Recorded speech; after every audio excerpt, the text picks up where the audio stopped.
Live in 5, 4, 3, 2, 1. And the live. And we start. Good evening, everyone. We are in our next Rental Housing Committee meeting. This meeting shall be conducted in accordance with State of California Executive Order N-29-20 dated March 17, 2020. All members of the Rental Housing Committee are participating in this meeting by video conference with no physical meeting location. Members of the public wishing to observe the meeting live may do so at mountainview.legistar.com, on YouTube at mountainview.gov/YouTube, and on Comcast Channel 26. As noted on the meeting agenda, members of the public may provide oral comments during the public comment period for an item by signing up at mountainview.gov/RHC_speakers. Any emails and voicemail messages received by 5 p.m. today were forwarded to the Rental Housing Committee. Emails received after 5 p.m. and prior to the close of the public comment period for the agenda will be read into the record by city staff, and any voicemail messages received will be played by city staff. Now I will proceed with roll call. Committee member Julian Pardo-Gazella. Present. Committee member Nicole Haynes-Livesay. Present. Committee member Matthew Grunwald. Here. Vice Chair Susan Allman. Here. And me, Chair Emily Ann Ramos, is here. So now we will go into our next item, minutes approval. So item 3.1 is approve the minutes for the August 24th, 2020 RHC meeting. Would any member of the public on the line like to provide comment on this item? If so, please click the raised hand button in Zoom or press *9 on your phone. Staff will keep time and announce when 1 minute remains. This is for, once again, I'll remind you, this is for the public comment on approving the minutes. I don't see any raised hands. Staff, did we receive public comment on this item by email since 5 p.m.? We have not. All right. Staff, are there any additional members of the public on the line who have indicated they wanted to speak on this item? No, there are not. All right, we're going to bring it back to the committee, and a motion to approve is in order. Do we have a motion to approve the minutes for the August 24th, 2020 RHC meeting? I'll motion to approve. I'll second it. We have a motion by committee member Haynes-Livesay, seconded by Vice Chair Allman. Staff, can you begin the roll call vote, please? We'll begin with committee member Pardo-Gazella. Yes. Committee member Grunwald. Aye. Committee member Haynes-Livesay. Aye. Vice Chair Almond. Aye. And Chair Ramos. Aye. The motion passes. Vice Chair. All right. We have no consent calendar items. Our next item is oral questions. This portion of the meeting is reserved for persons wishing to address the committee on any matter not on the agenda. Speakers are allowed to speak on any topic for up to 3 minutes during this section. State law prohibits the committee from taking action on non-agenda items. Would any members of the public on the line like to provide comment on non-agenda items? If so, please click the raised hand button in Zoom or press *9 on your phone. Staff will keep time and announce when 1 minute remains. If a speaker has submitted written public comment after 5 p.m. but wishes instead to speak during the agenda item, please raise your hand at this time. To avoid duplicate public comments, staff will not read written comments for those individuals who had spoken on the agenda item. Looks like we have one hand. Let's have Alexander Brown. Hey, I just wanted to congratulate committee member Haynes-Livesay for her full appointment to the committee. Thanks. Thank you for that, Alexander Brown. Do we have any more comments? All right. Staff, did you receive public comment on this item by email since 5 p.m.? I have not. City staff, are there any additional members of the public on the line who have indicated they wanted to speak on this item? No, there are not. All right, so we will move on to our next item. New business, 8.1, study session regarding mobile homes and rent stabilization. And we will begin with a staff presentation. Good evening, Chair and Rental Housing Committee members. This purpose of tonight's study session is to provide an overview and background information on the policy context of mobile homes and rent stabilization in Mountain View. We also would like to state that because there is pending litigation related to the coverage of mobile homes under the CSFRA, no action by the Rental Housing Committee is recommended at this time. This slide provides some background. In November 2016, voters approved the CSFRA, which went into effect on December 23, 2016. It regulates stabilization of rents for multifamily rental units built prior to 1995 and termination protections for multifamily rental units built before December 23, 2016. The CSFRA does not specifically identify mobile homes as residential structures subject to the CSFRA, nor does it specifically exempt mobile homes. That's why in 2018, the Rental Housing Committee deliberated on this topic and adopted a resolution finding that the CSFRA does not apply to mobile homes. A lawsuit followed, park owners intervened, and the Rental Housing Committee decision was upheld in court, with the court finding that the CSFRA was at best ambiguous on this point, and that the Rental Housing Committee had discretion to interpret the CSFRA in this way. The court's decision is currently in appeal.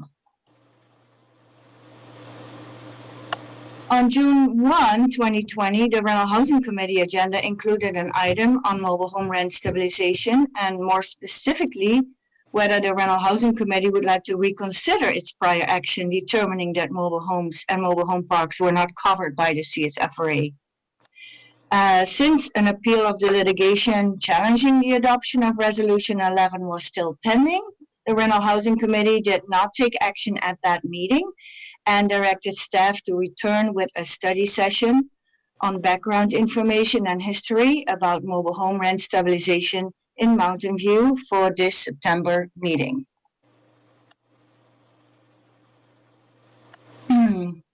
Mobile home owners are in a unique position. Unlike tenants in rental units, they have made an investment in a residence which is located on a rental parcel of land, mostly a mobile home park. The acquisition of a mobile home from a prior owner already located in a park, or through the purchase of a new mobile home which is then assembled on site. The return on investment of mobile homes can be realized by continuing occupancy or by a sale or transfer in place. Unlike its name, there is a lack of mobility with regard to the mobile home itself, caused by several factors. First, it's costly to physically move a mobile home. Second, older mobile homes are often prohibited from moving into a park. Third, metropolitan areas have nearly any vacant spaces for rent. And last but not least, the supply of mobile home parks and spaces is frozen or declining in the past decades.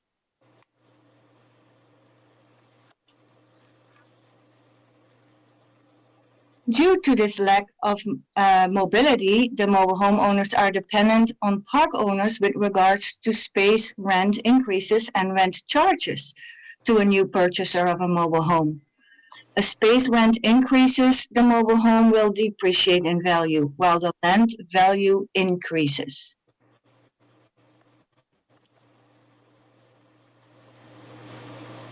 Before delving into local policies, we would like to give a short overview of relevant aspects of the California mobile home residency law and the unique aspects of living in a mobile home. In response to the specific situation of mobile home residents, California has adopted statewide laws providing special protection and covers rental agreements for space, park rules and regulations, and transfers of mobile homes.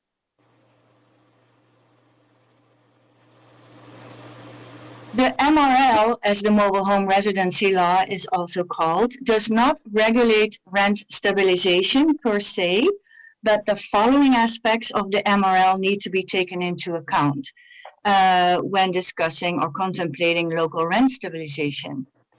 Exemptions, just cause for eviction regulations, and rent increase noticing regulations. The exemptions are dictated in the MRL for certain permanent and temporary exemption from rent stabilization. First, any space that is initially coming on the market after January 1st, 1990 is permanently exempt. Second, as long as a mobile home is not used as a resident's primary residence, such as a vacation home, it is temporarily exempt. A new law came into effect this year, AB 2782, which eliminates exemption for long-term leases signed on or after February 13, 2020, and for existing long-term leases still in effect on January 1, 2025. The MRL also specifically mentions 7 specific reasons to terminate a lease. And they are all listed here on this slide. And these are slightly different from the ones that we have in the CSFRA.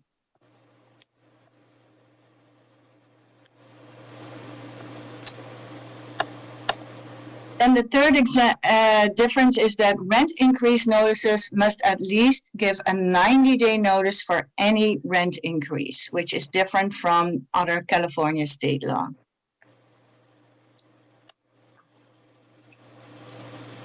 Also in California, there are conversion and closure regulations in California law. Park owners must complete a conversion or closure impact report. This report needs to be filled with local government. There are minimum requirements of compensation. Local jurisdictions can impose additional requirements, and park residents must be given at minimum a 6 or 12-month notice to vacate.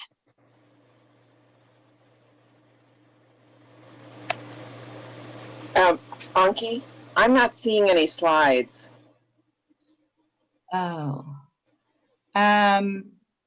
Does anyone else see the slides?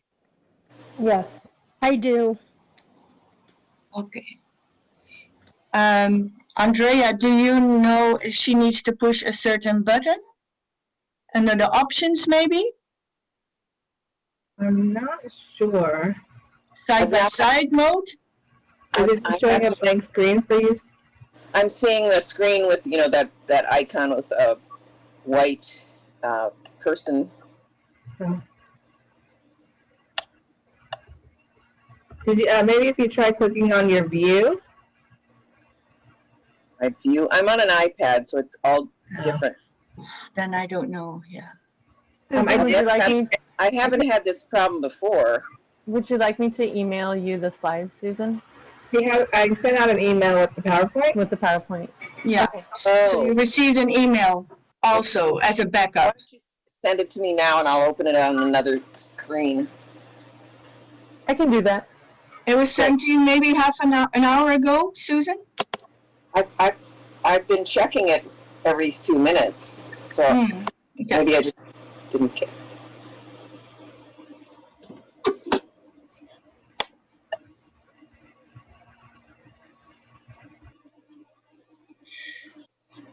Okay, now I see it. Oh, good. Well, Okay. what I see is City of Mountain View website. That's different.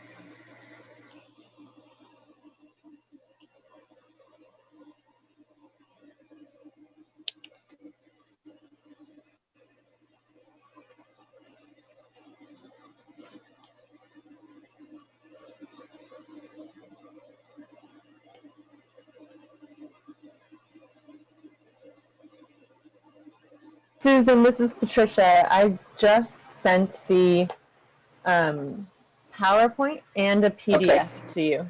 So Great. Yeah, I in case see you have that. trouble opening one of them, you can open the other. Okay, great.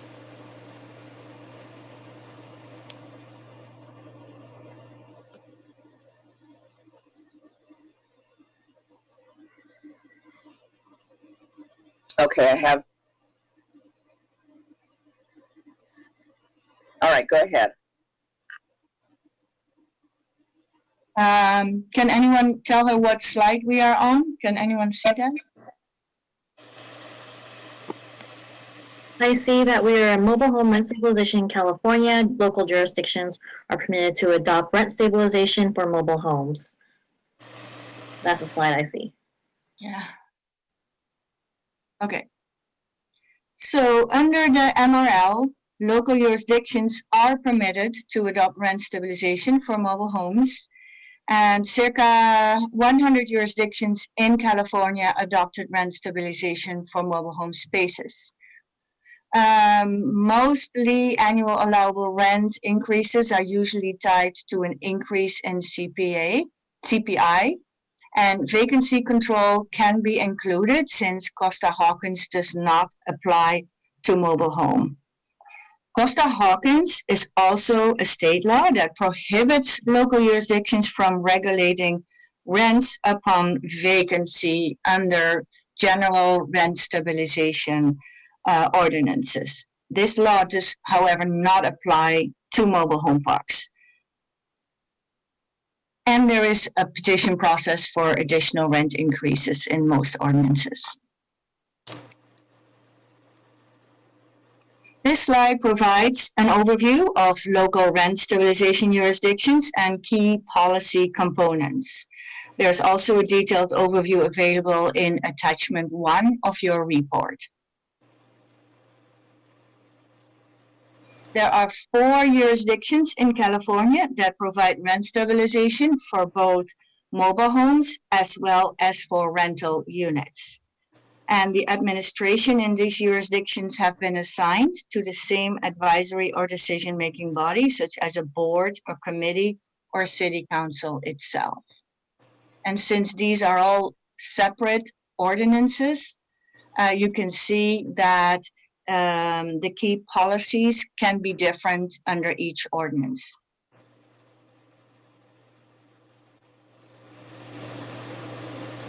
The following mechanisms have been used in California to provide for rent stabilization. In most instances, there is a rent stabilization ordinance. There are some memorandums of understanding or an accord. And there are a few combination of memorandum of understanding backed by a rent stabilization ordinance.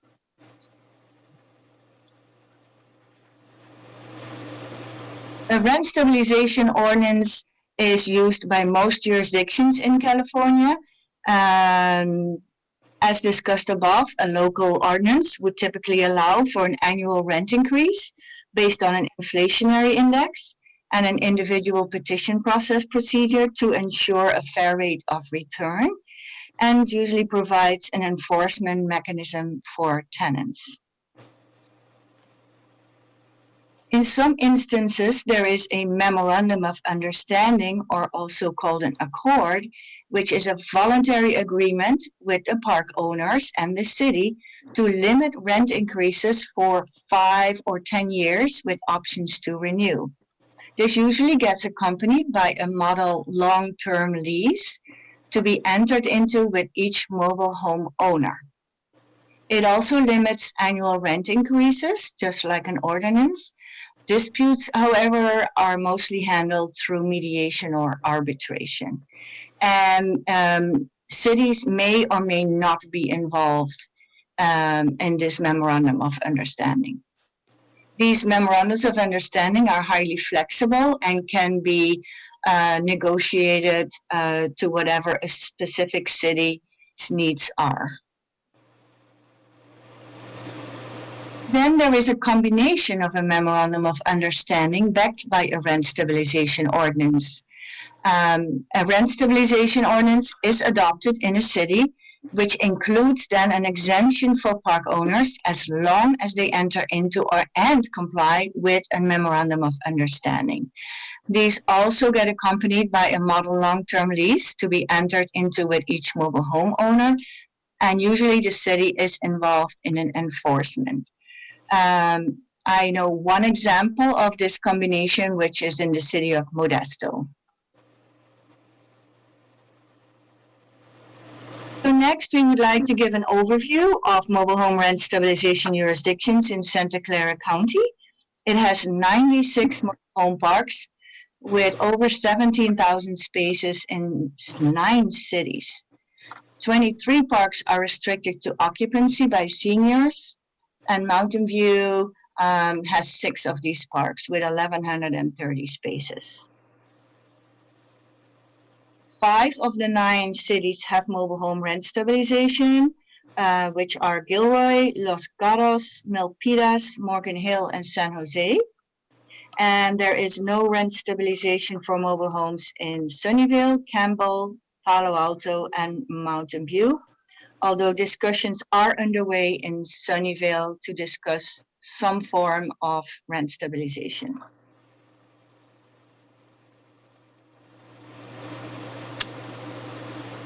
Mobile home parks in Santa Clara County endure increased pressure on 2 fronts.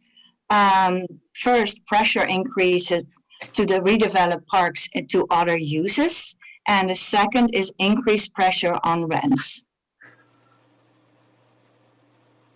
Originally located in low density or industrial areas, higher density and increased residential use of land increased the pressure to redevelop parks to other uses.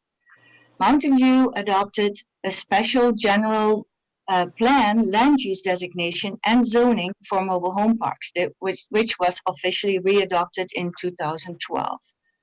Mountain View has also protections in place through a mobile home park conversion ordinance to mitigate the impacts of park closures. The second pressure point is created through the increased value of land, whereby rent prices increase.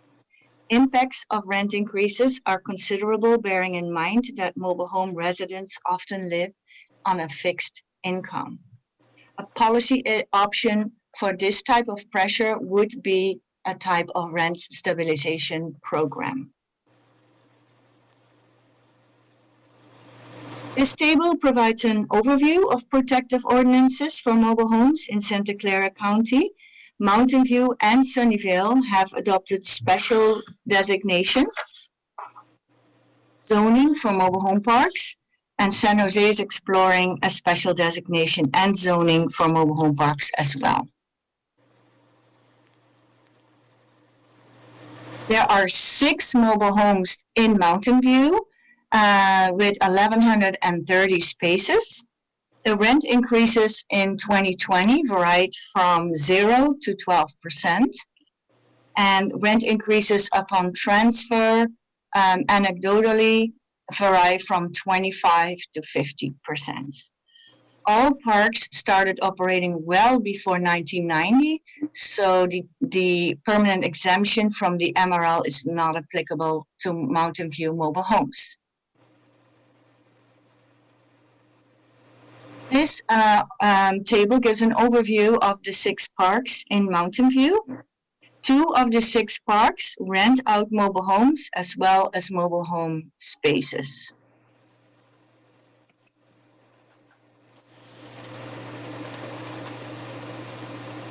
Mobile home regulations in Mountain View have previously been discussed in City Council. On May 21st, 2019, the City Council adopted a work plan item, including potentially developing a rent stabilization program for mobile homes. And on January 28th of this year, the City Council held a study session to discuss elements of mobile home rent stabilization. And it directed staff to evaluate approaches for rent stabilization and to hold outreach meetings with the stakeholders. These stakeholders meetings were subsequently held in February of 2020, and staff also distributed surveys among all park residents and park owners. The COVID-19 pandemic and the need for the Council to address urgent matters related to the pandemic have resulted in the Council's next steps regarding mobile homes being significantly delayed. But I do want to give a short overview of what was being discussed in the stakeholder meetings in February. The mobile home park owners, one slide back, emphasized a preference for a memorandum of understanding / accord mechanism. They feel it provides similar protections to rent stabilization, but it is less adversarial, and it's made with all stakeholders deciding on key issues. Residents sign on through an opt-in clause, and it's not subject to expensive legal challenges and administration by the city. And it could include a rent subsidy program for low-income residents funded by the park owner. A summary of the stakeholder meetings with the residents revealed that they prefer a mobile home rent stabilization program be part of the CSFRA. And if that is not an option, rent stabilization ordinance adopted by City Council would be preferred instead of a memorandum of understanding. An ordinance in their minds is universally applicable to all mobile home park residents. It offers lasting and maximum protection, and it guarantees the residents with a solid administrative tool to enforce compliance and adherence. And it relies on a built-in protections of a hearing process to protect the interests.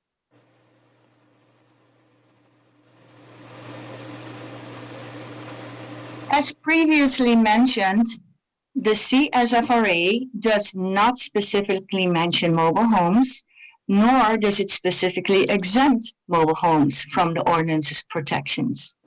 The definitions seem broad enough to include mobile homes, and in addition, the CSFRA is not incompatible with the MRL, but certain ambiguities need to be addressed in regulations to explain how the CSFRA provisions would be applied. And these regulations would need to explain that mobile homes would be subject to both the CSFRA and relevant state laws, such as the MRL, and it would have to address the exemptions in the MRL and modifications to certain CSFRA regulations, as well as declarations of inapplicability of certain provisions in the CSFRA for mobile homes, such as the just cause eviction protections that are included in the MRL. After reviewing the draft regulations in 2018, the Rental Housing Committee elected in 2018 not to adopt them, and instead adopted Resolution 11, finding that the CSFRA does not apply to mobile homes. As you can see, the mobile home rent stabilization landscape in Mountain View is complicated by the pending appeal and the litigation, challenging the Rental Housing Committee adoption of the resolution. Until this appeal is decided, there is no certainty as to the appropriate jurisdiction for adoption of mobile home rent stabilization. And because of the uncertainty of the outcome of the appeal, it would be better for the Rental Housing Committee to defer any action on regulation of mobile homes until a decision is issued. And staff will monitor the appeal process and will follow up with the Rental Housing Committee once the appeal decision has been made.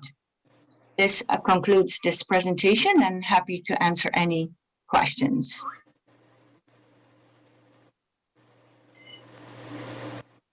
Thank you, Anki. Do we have any questions from the committee? I see a hand up from Susan, or Vice Chair. Oh, I'm sorry, that was That was to congratulate Nicole on becoming a permanent appointed member to the committee. Thank you. Congratulations. Thank you. All right. Okay, so we are now at committee questions. So if we have any questions to staff regarding the presentation, now would be the time to ask it.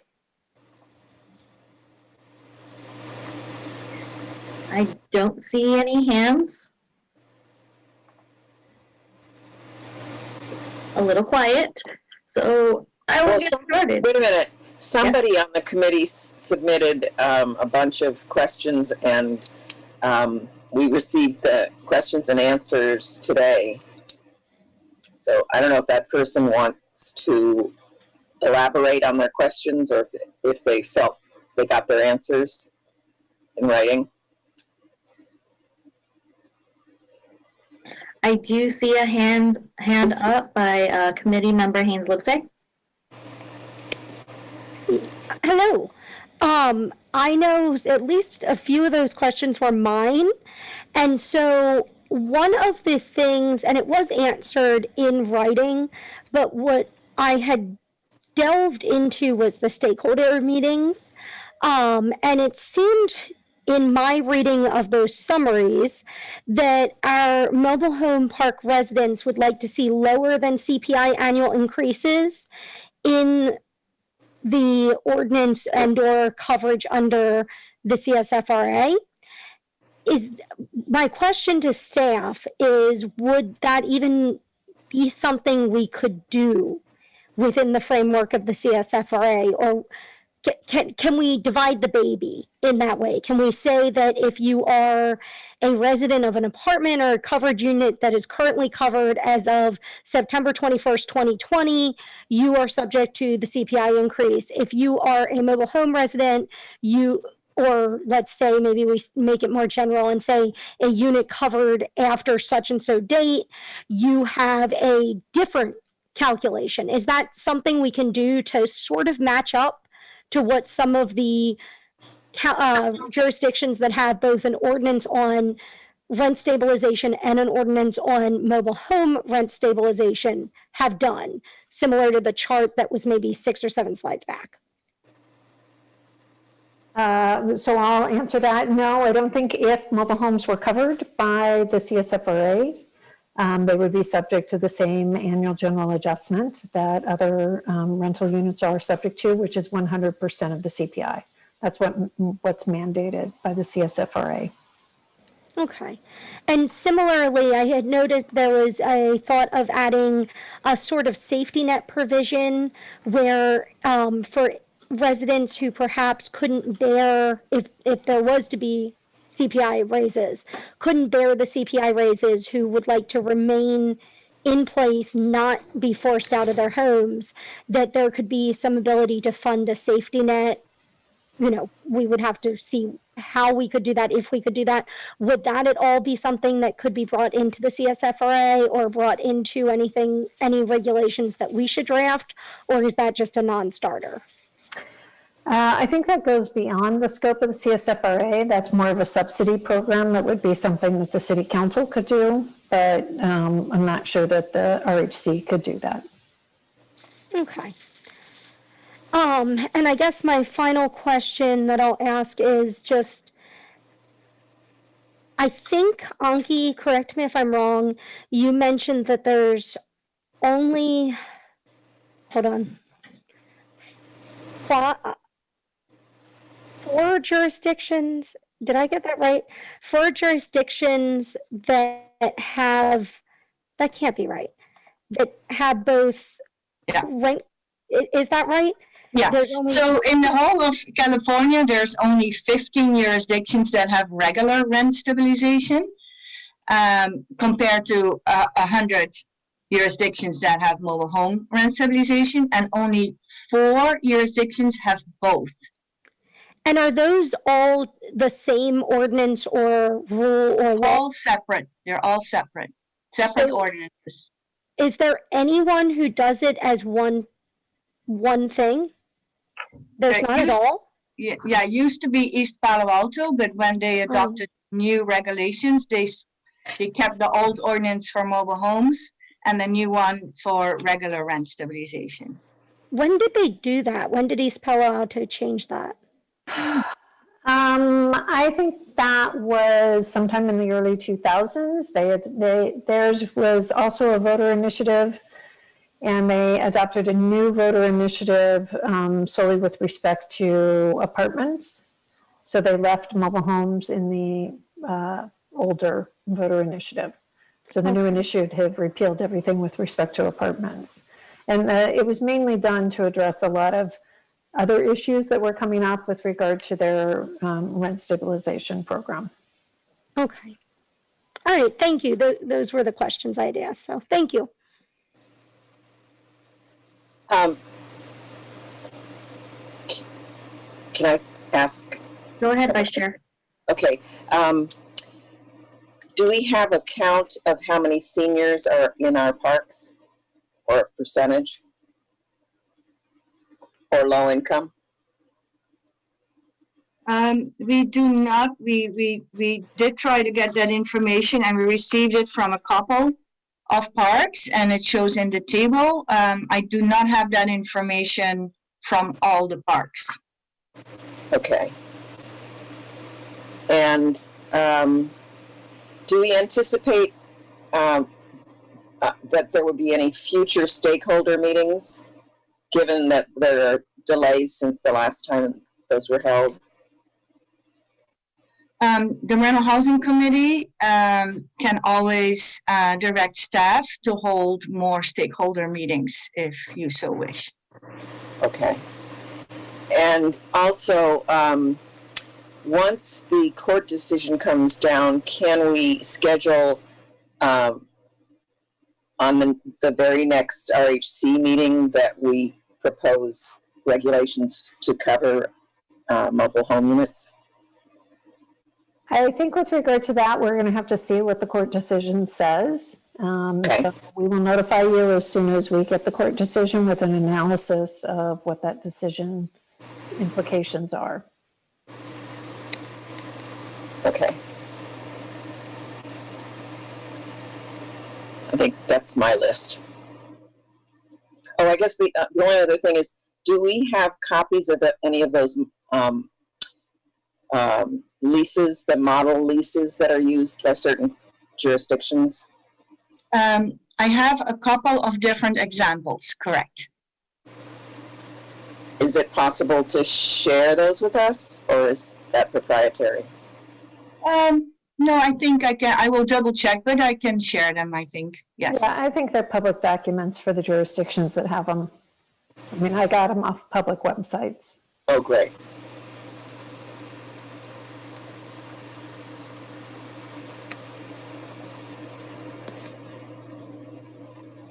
Is that it, Vice Chair?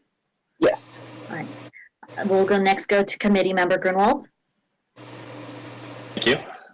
First, just also wanted to echo congratulations to Nicole for becoming a full-fledged member, although you've been already, acting in that capacity for a while. I had a similar question as committee vice chair. First, Anki and staff, thank you for the additional data. I think every time we've had multiple presentations on this, but every time I do learn something new, so I appreciate that, especially when we can get the data points to drive our decisions.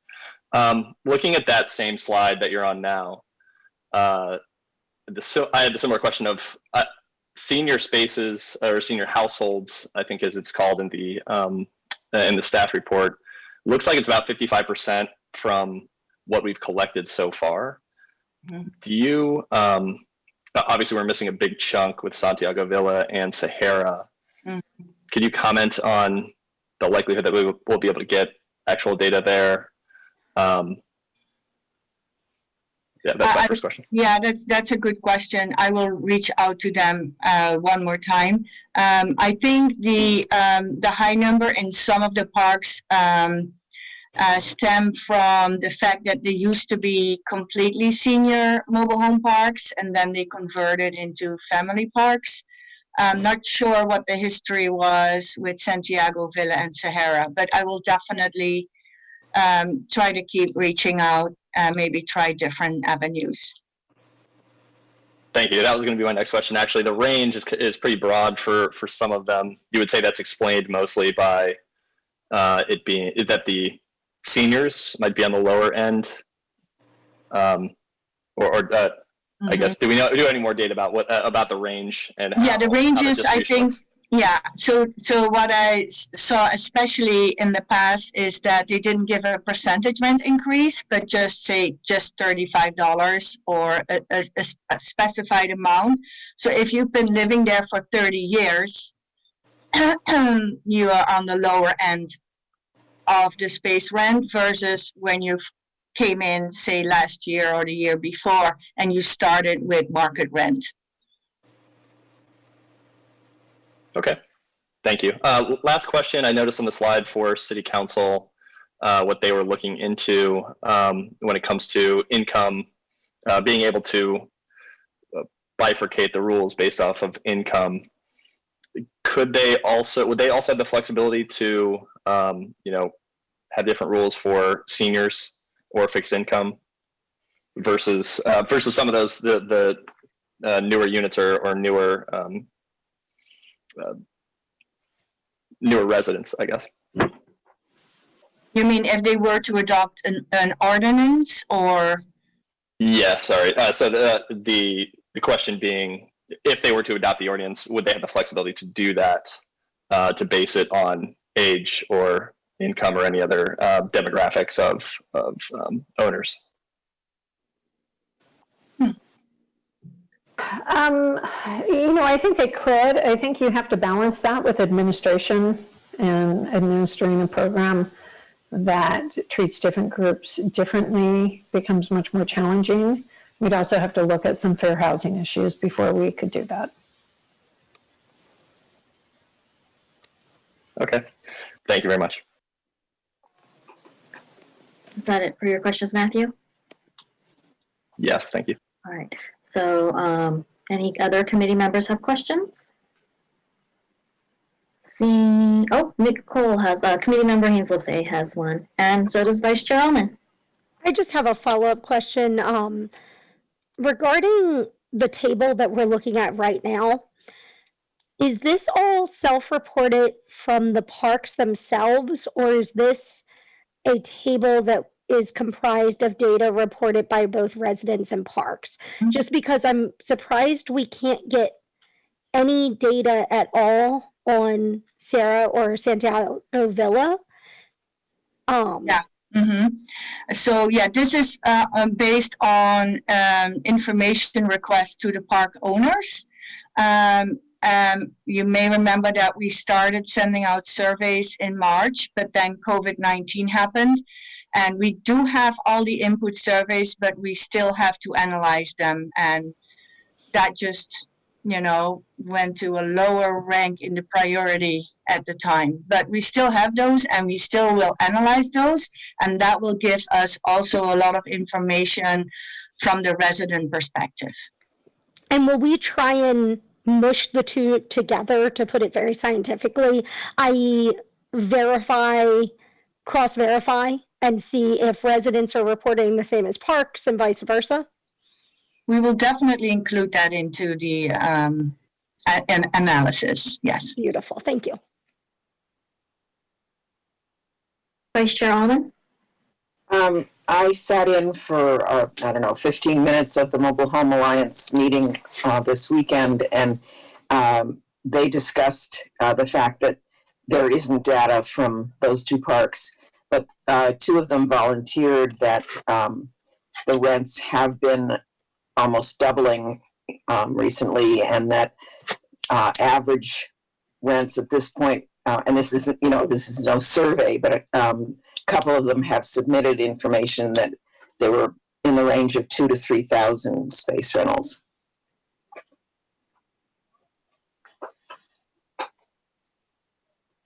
Thank you for that. Does anyone else have any questions? All right, seeing none, I will go into some of my questions. Could staff go to the slide that goes over the essentially the three rent stabilization mechanisms for mobile home parks? I want to give, so the first one, the rent stabilization ordinance, or in our case, the CSFRA.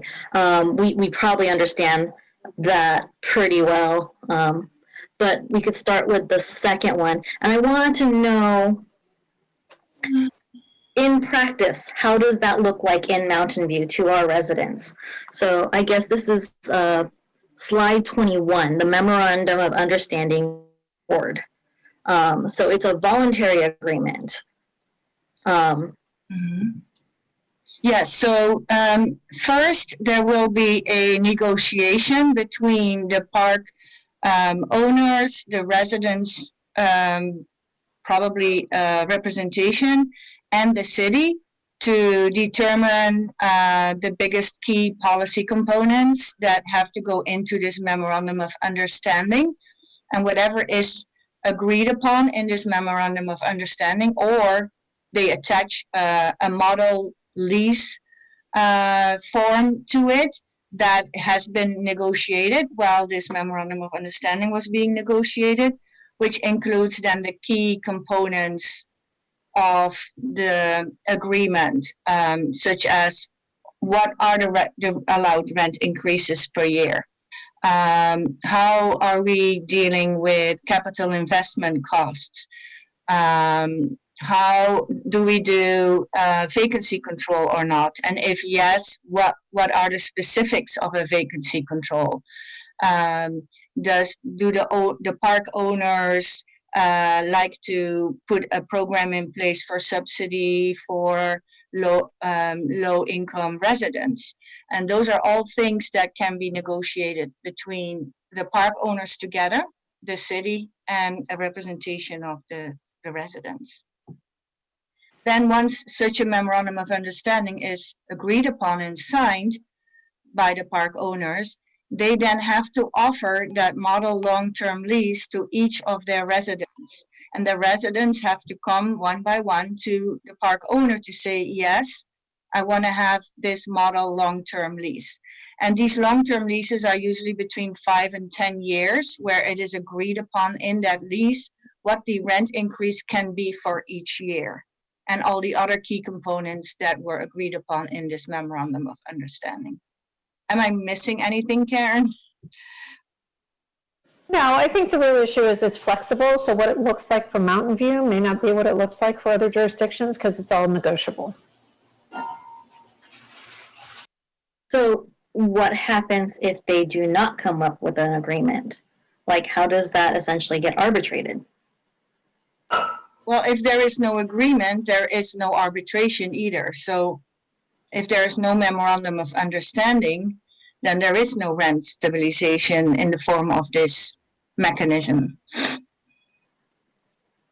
And I'm assuming that this is one of the options that city council could take on.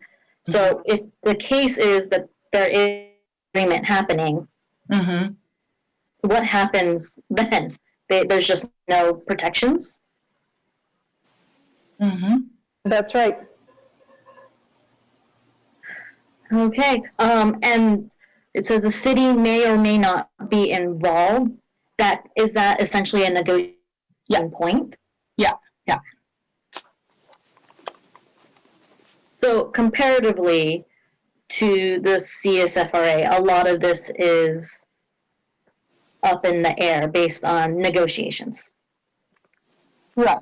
But once they do sign a memorandum of understanding with an attached model long-term lease, that language is then locked in for the amount of years that the memorandum of understanding is for.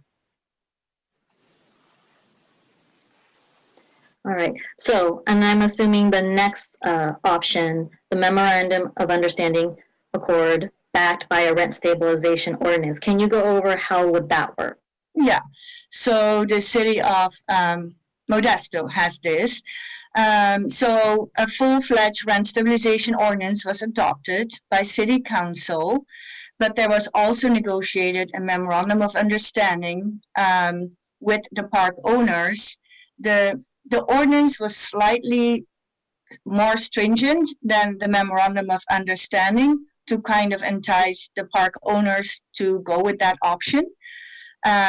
So each park owner needs to sign on to this memorandum of understanding and offer their residents then this model long-term lease that was negotiated with this memorandum of understanding. If a park owner would not sign on to this memorandum of understanding, then for that specific park owner, the rent stabilization ordinance would apply for that park. Or if a park owner is not complying with whatever was agreed upon in the memorandum of understanding, the city would then say, you're reverting back to the ordinance, and now the ordinance is applicable in your park. Right. So in terms of the negotiations of the MOU, so this one is essentially MOU plus teeth, I'm assuming? Yeah. Mm-hmm. So when we going back to the MOU, in terms of the stakeholders who are negotiating this, I'm assuming would be the mobile home park owners, the city, and whatever representation of the tenants in the park. Mm-hmm. And all of them will have to agree on this memorandum of understanding for option 2. So usually these are not quickly negotiated deals. They take a few months to a year or more to get all the people on the same page. And so considering that we are dealing with multiple park owners, what if, say, 4 of the park owners agree to the memorandum, but one does not? Mm-hmm. That's why Modesto came up with this combination plan, because they did indeed have a park that was totally different than all the other parks. Okay. Thank you for clarifying a lot of those things for us.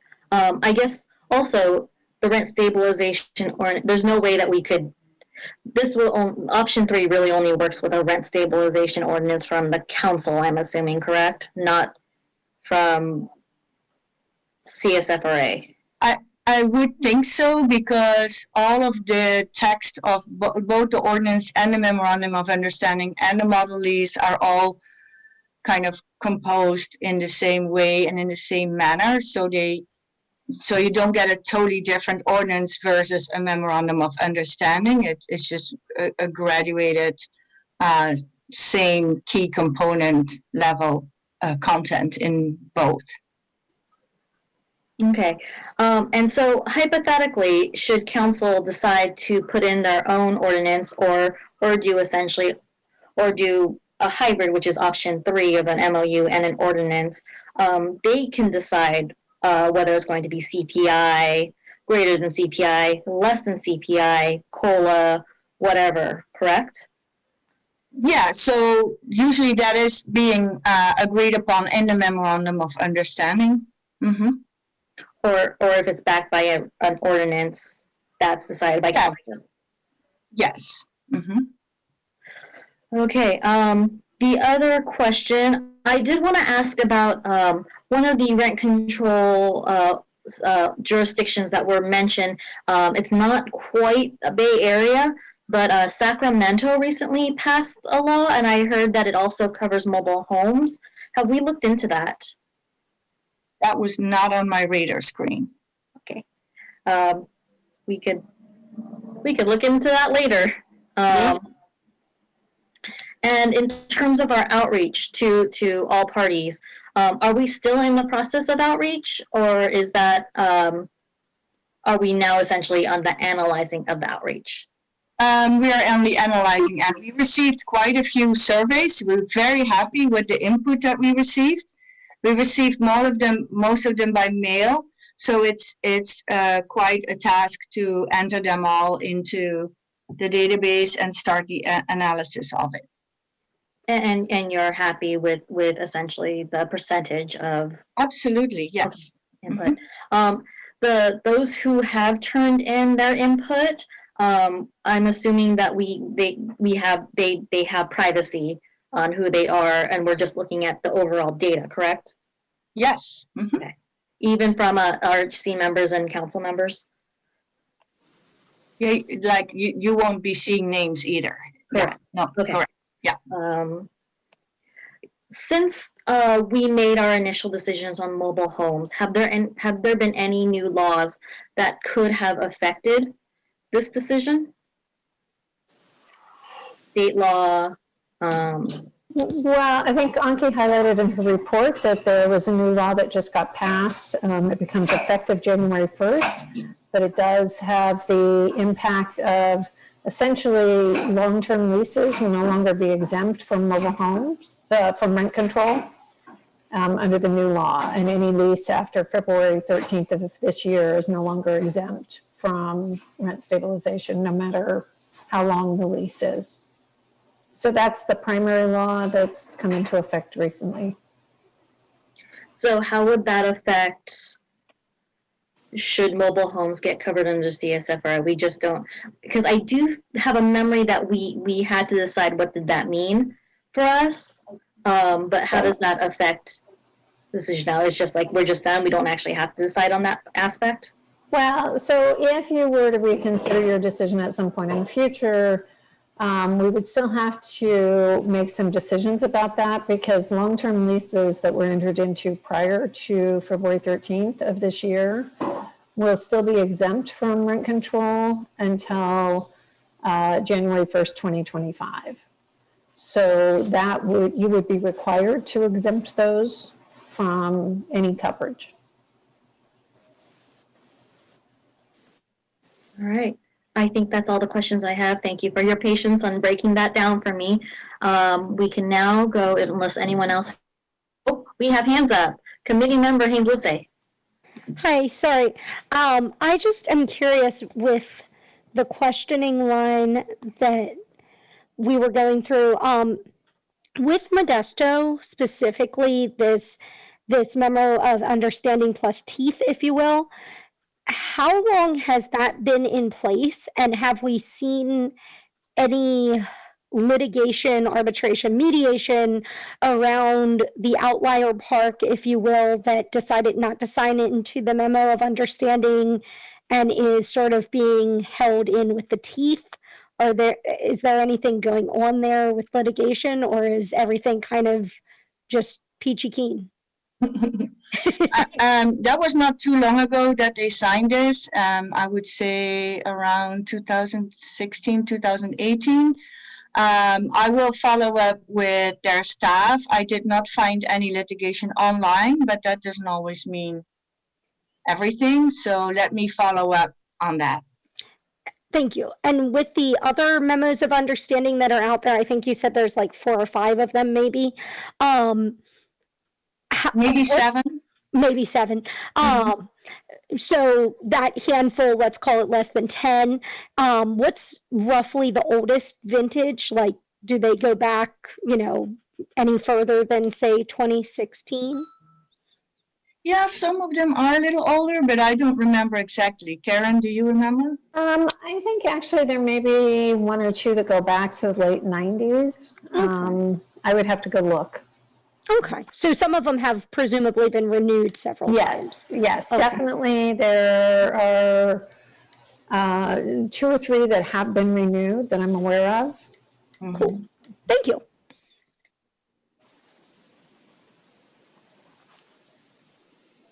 All right, we have Vice Chair Allman. So historically, was there an attempt to start covering them in, I understand Sally Lieber put forth something in response to John Vidovich's rent spikes. Does anybody know if that was ever pursued? Sorry, what happened, Susan? Somebody just submitted something to me that about 2001, it was tried at and Sally Lieber was on the council at that point and was responding to Rent Spikes by John Vidovich. I only do remember from the archives that at that time that was brought in front of the city, and that was, I think, a mediation happened, and prices were kind of kept in check for a couple of years. Huh. That's interesting. Thanks.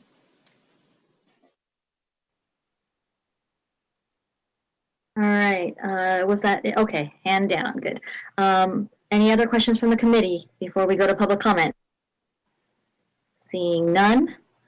Would any member of the public on the line like to provide comment on this item? If so, please click the raise hand button in Zoom or press *9 on your phone.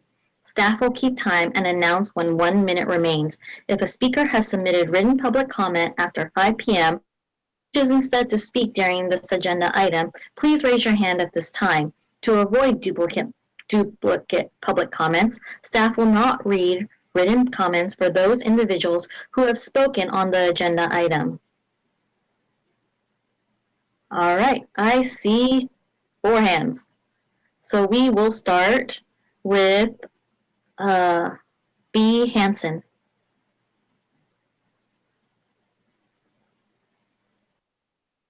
Are you hearing me now? We can hear you now, B.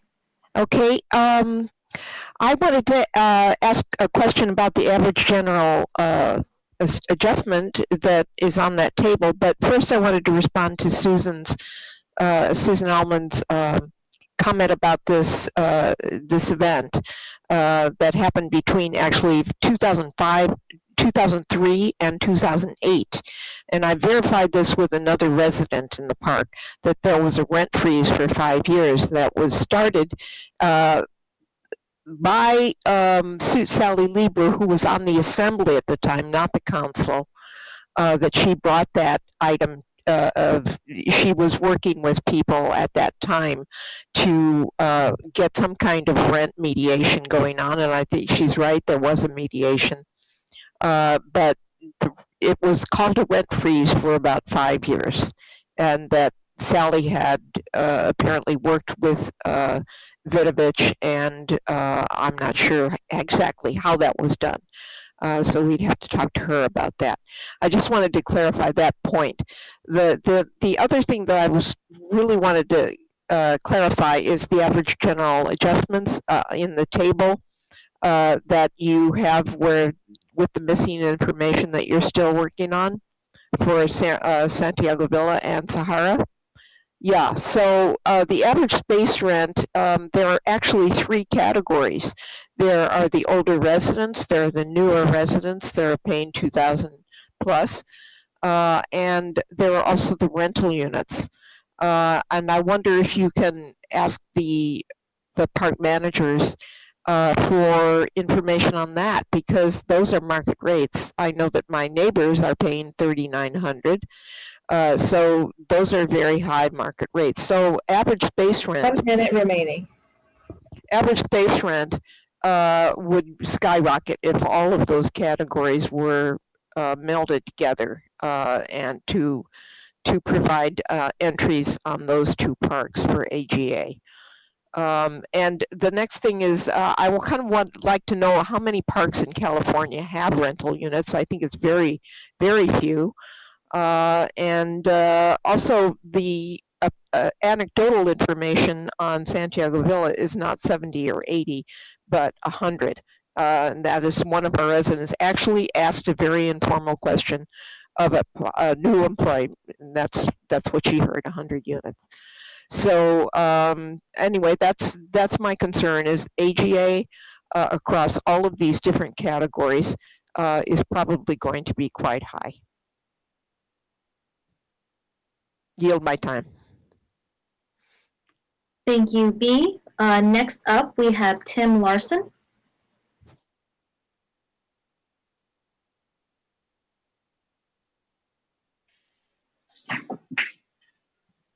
Can you hear me now? I can hear you. Thank you. Just wanted to follow up on the discussion and sort of points raised by B and Susan before. There had been a time in the history of the city where Santiago Villa ownership was abusing the residents of the park, and this led to something very similar to a memorandum of understanding, which was an agreement for a limited period of time to control rents. And then once this expired, they went back to doubling new space rent, using that to drive down the price of the homes, and then buying up the homes to try to further privatize the park.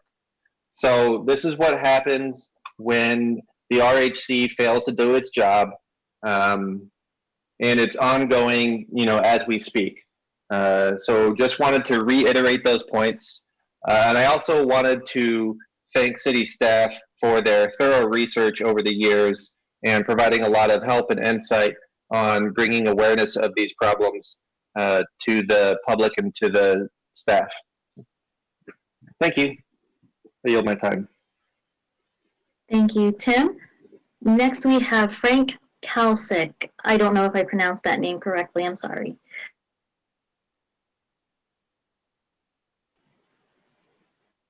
Thank you. Yes, that's correct. Good evening, Housing Committee Chair and committee members. My name is Frank Kalsick, and I'm before you this evening as the managing partner of Sunset Estates Mobile Home Park. Our community is a senior community, and when considered with the mobile home park next door, constitutes the majority of senior mobile home residents in Mountain View. There's been a lot of discussion about the relationship between space rent and home sales in a mobile home community. I'm not an economist, but I know that there are many factors that the market considers when determining sales price of a home. Sure, there's rent, but there's also lot size, age of the home maintenance, lack of maintenance, has been upgraded, remodeled, location within the neighborhood, walkability, schools, retail. The list is endless. It's not a simple formula. Let me share with you some rent data from our community. And this goes back more than just a few years. The annual space rent increases for the past 20 years in our community have averaged 3.61%. And for the past 10 years has been an average of 3.65%. Now a little bit about sales information. For mobile homes in our community, home sales have averaged an annual appreciation of 4% for the past 20 years. In the past 10 years, the appreciation is even greater, averaging 5% a year. It should be noted that mobile homes are considered depreciable personal property by the local tax assessor, and as a result, they are taxed at 2% less each year, not increased. This picture that I just painted hardly reflects the alleged double-digit rental increases or just cause protections that were the basis for Measure V.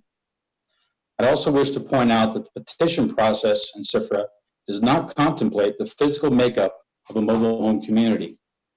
Each community is a small city with roadways, sewer lines, water pipes, and other non-visible infrastructure. These type of expenditures are not addressed by CIFRA. Applying CIFRA to mobile home communities would result in a complete rewrite of the initiative. That's not what the voters intended. Stability in a mobile home community is important to both residents and community owners. 1 minute remaining. Thank you. Rent control is not predictable for community owners and is certainly not predictable for residents.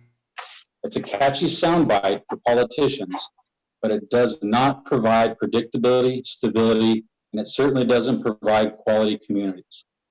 An MOU or a tri-party agreement with the city's involvement can provide the predictability that all in this room seek. Thank you.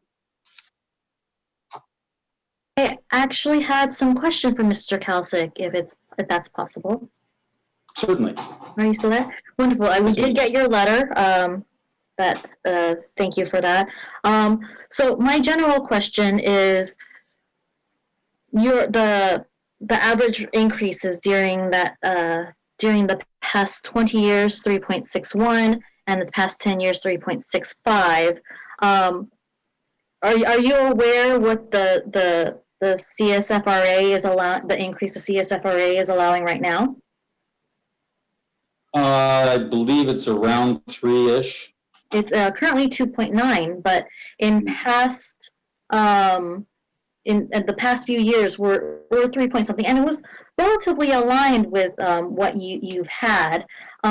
So my question is, what would be the difference if the rent increases were essentially limited to the same rent increases that you have been doing for the past 20 years?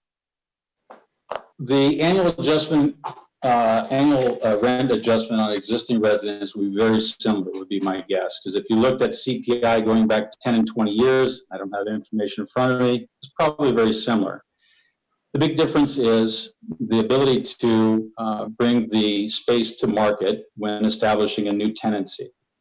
The slide that we're looking at is actually incorrect with respect to our community. The average space rent, 1340 to 1627, those are rents on turnover, the turnover rent. Our average rent is right around 1150, 1200. I don't have the exact number, but it's in that range.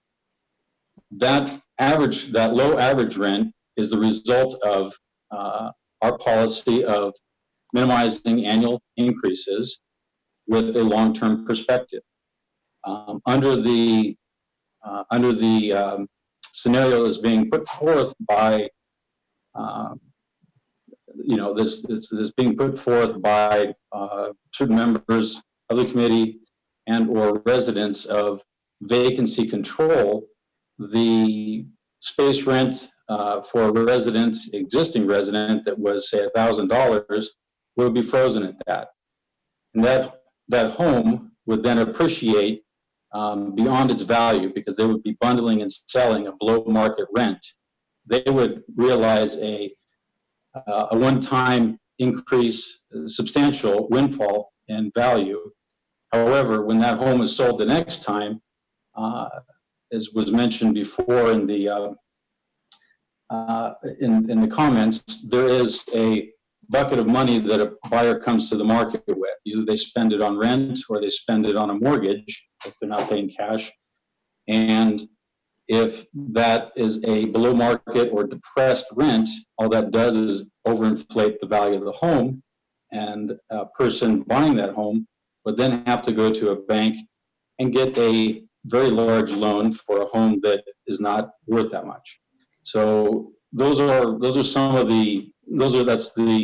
little bit more in-depth response to what would the effects be under rent control versus what you've been doing for the past 20 years. So just to clarify though, does that mean that the objections you would have to the CSFRA being applied to mobile homes are simply just relation to vacancy control? The inability to bring the space to market is actually takes the cornerstone, or not the cornerstone, but it takes away the business model of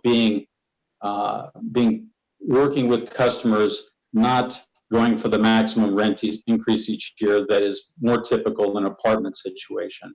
I often liken apartment rental pricing like stocks. They are jagged. They go up, they go down very rapidly. Mobile homes, to work successfully, do require much more stability. Stability, as I said before, is what residents are looking for.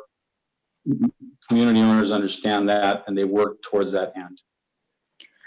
And the numbers that you also gave, the increases that you had for the past 20 years and 10 years, that is just your mobile home park, correct? That's correct.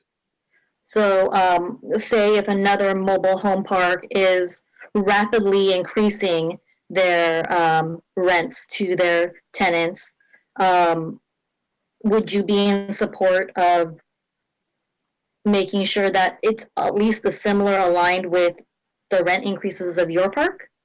My understanding is that the community, the mobile home communities in Mountain View have been taking similar annual increases. So could you clarify that? Because there seems to be a lot, oftentimes when I hear speakers speak, there's not a very precise use of whether it's an annual adjustment or whether it is a turnover adjustment. They kind of are a little bit loose with those interpretations when it suits the need. Well, unfortunately, the mobile home park owner that we would have questions about, we don't have those numbers. But I have heard most of your residents actually speak very highly of you, Mr. Kalsick. So that speaks to your how you treat your residents. So thank you for that. And I think I am good with Mr. Kalsick. Did anyone have else have questions for him? We could put him back into the audience bucket.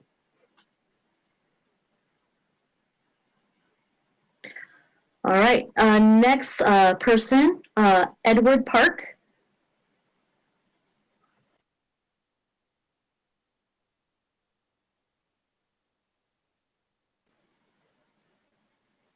Are you there, Edward?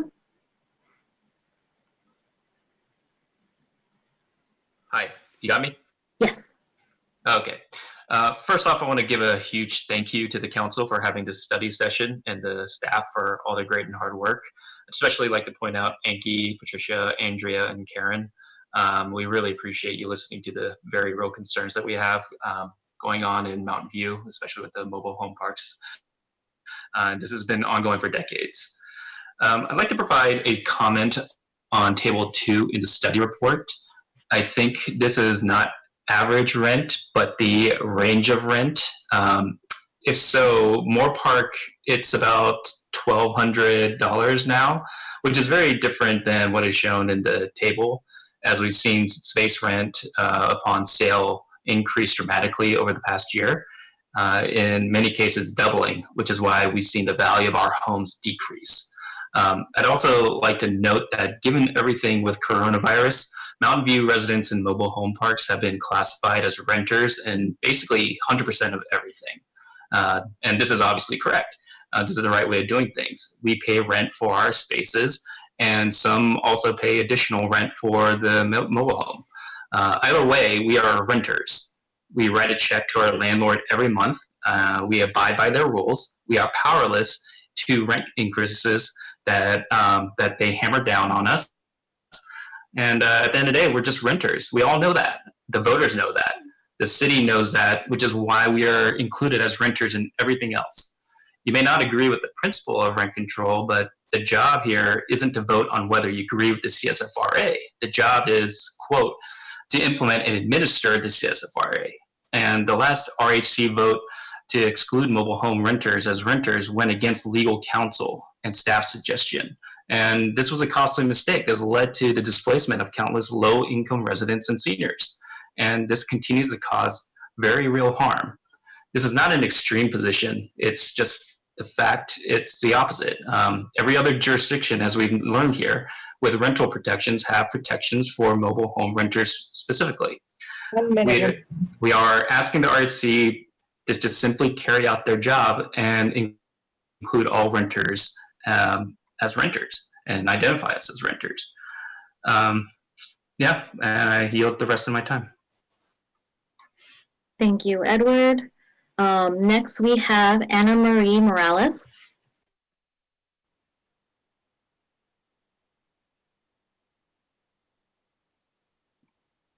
Hi there, can you guys hear me okay? We can hear you. Awesome. So I'm speaking on behalf of myself and my mother when I wanted to say thank you so much to city staff for the presentation today and all of their hard work. We appreciate you all, and we've seen what you've done for years now. And then congratulations to committee member Nicole Haynes-Lively on your appointment. So we have lived in Mountain View. It's been over 40 years now, and in one of Mountain View's 6 mobile home parks since 2014. My mother is elderly and disabled. She is on a fixed income. She is one of the many vulnerable mobile home park residents. We're living in continued uncertainty, and we really hope that the RHC will take action and provide the protections we deserved and have been unjustly withheld from us and all mobile home residents for many years now. Mobile home residents have needed help for years. We were denied by the RHC and City Council, acting against their own legal recommendations. And now with the current pandemic, we have become increasingly vulnerable. Waiting to make a decision until there is a decision on the appeal is going to do further damage, especially since mobile home residents are still receiving rent increases even during this pandemic. I just want to make sure to point out that Sunset Estates is run very differently than the other mobile home parks. I'd also like to refute what Frank Kalsick said, and mobile home taxes are actually, they do go up every year. So that is a fact. I hope the committee and staff are able to do more research, and that the landlord for Sahara and Santiago will stand up and be more forthcoming with this important information that is essential to making the right decisions. And I hope city staff can request this for them, compel them to do this somehow. That's going to be really important when we try to actually understand what average space rent is. 1 minute remaining. Thank you. I yield my time. Thank you, Anna Marie. Next, we have a phone number. It ends in 043. It starts with a 916.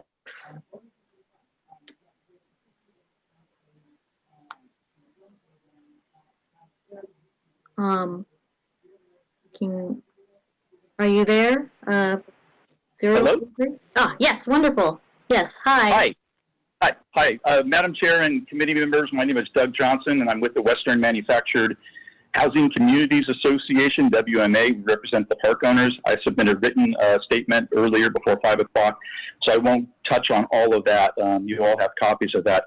So I thought it would touch on some of the things that I heard tonight, some of the specific questions that weren't able to be answered by staff. The Modesto MOU has been in place since 2007. It's been renewed 3 times in that period. There has been no litigation. There were some threats of it because one of the 8 of the 9 parks signed the MOU. One did not. That's why the city required, and we worked on the ordinance that came after that. They threatened litigation for a while. That went away. The program has worked beautifully. I don't think we need to add the ordinance because in the city of Mountain View, you only have 5 parks, and I think you could certainly sit down and work a program out with all the park owners. As of today, all 5 of the park owners support an MOU and are willing to negotiate, so it would not be that difficult a task. As far as the 2 longer-term MOUs in the state, that's San Dimas and Rancho Cucamonga, they're going on about their 20th year. They've been renewed 2 or 3 times, usually at 10-year clips, and they've been very successful and no litigation. It's important to note that next door in Sunnyvale, the city staff and a recent housing study have put in the development of an MOU at the top of the list, and that recommendation is going before the city council next month to bless the MOU development and all the park owners involved, and we start working and negotiating on that. Lastly, the Sacramento City Rent Control Ordinance that was adopted last year does not include mobile home parks. So I think that clarifies a couple points. Also, Campbell, the city of Campbell in Santa Clara County, does not have rent control. That was missed in the staff report. And I should point out that about 450 cities and counties in California do not have mobile home rent control ordinances. So I think that's important for the committee to know. And I'm happy to answer any questions. I did have a question. So you're aware of the different MOUs that are out there, correct? Yes, ma'am. What are those average increases that are allowed in those MOUs? You know, it runs the gamut. It could be CPI, it's CPI plus. It depends, and they're all different. The city of Napa is different, and that's the beauty of an MOU is that Mountain View could create something that works just for Mountain View. You know, the terms don't have to be the same as Modesto. They don't have to be the same as San Dimas. They can be different than Rancho Cucamonga, and that's the beauty of it. An MOU is flexible, it's binding, and it brings all the people, all the stakeholders together to work on something that works for everyone. Rent control is a hammer. It kind of points to one group as a bad guy or gal, and it's, you know, the MOU is collaborative. Plus, it costs almost zero money to the city staff, and with COVID budget deficits coming up, it's a smart way to go, and that's something that the Sunnyvale staff and the study has recommended. But do you know of any MOUs that have either CPI or can you specifically state any cities that have MOUs that are either CPI or less than CPI? They all have some component of CPI. I don't know the numbers right off the top of my head. But again, Mountain View can be completely different.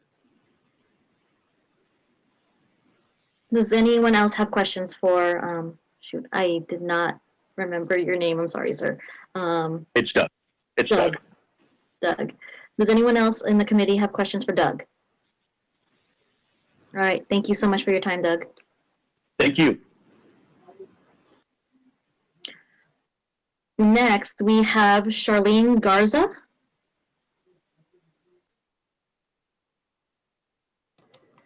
Hello, my name's Charlene Garza, and I am a commissioner for the Santa Cruz County Mobile Home Commission. I also am the general manager for Evans Management, which operates 40 mobile home parks in the state of California. I currently represent 2 mobile home community owners in the city of Mountain View. I wanted to point out one point of clarification with regard to current rent control ordinances in the Bay Area. I believe the Santa Cruz rent control ordinance that is highlighted in this slideshow is representing the ordinance which applies to apartments, not mobile homes, as the mobile home ordinance is a percentage of the 1982 base rent. So Anki, I'm happy to provide some clarification on that for you at a later point in time if necessary. Both the communities I represent in the city of Mountain View have gone to great lengths to help the residents of their parks. They care deeply about their park residents. They have deferred rents over the past year after issuing rent increase notices for those who have represented a hardship. This year, those parks have foregone a rent increase and have made, still continue to make many improvements to their properties. I would like everyone in the committee to consider moving away from including mobile home parks as part of the CSFRA and look towards adopting an MOU, which I think would be a better alternative for both parties involved and will also save the city costly expenses of administering a rent control ordinance. Thank you. Charlene, I actually had a quick question. Which parks are you representative? I represent Moffett and Moore, the ownerships of Moffett and Moore Park Mobile Home Park. All right, thank you. I believe, does anyone else have any questions for Charlene? Seeing none, we can go to our next speaker, Alexander Brown.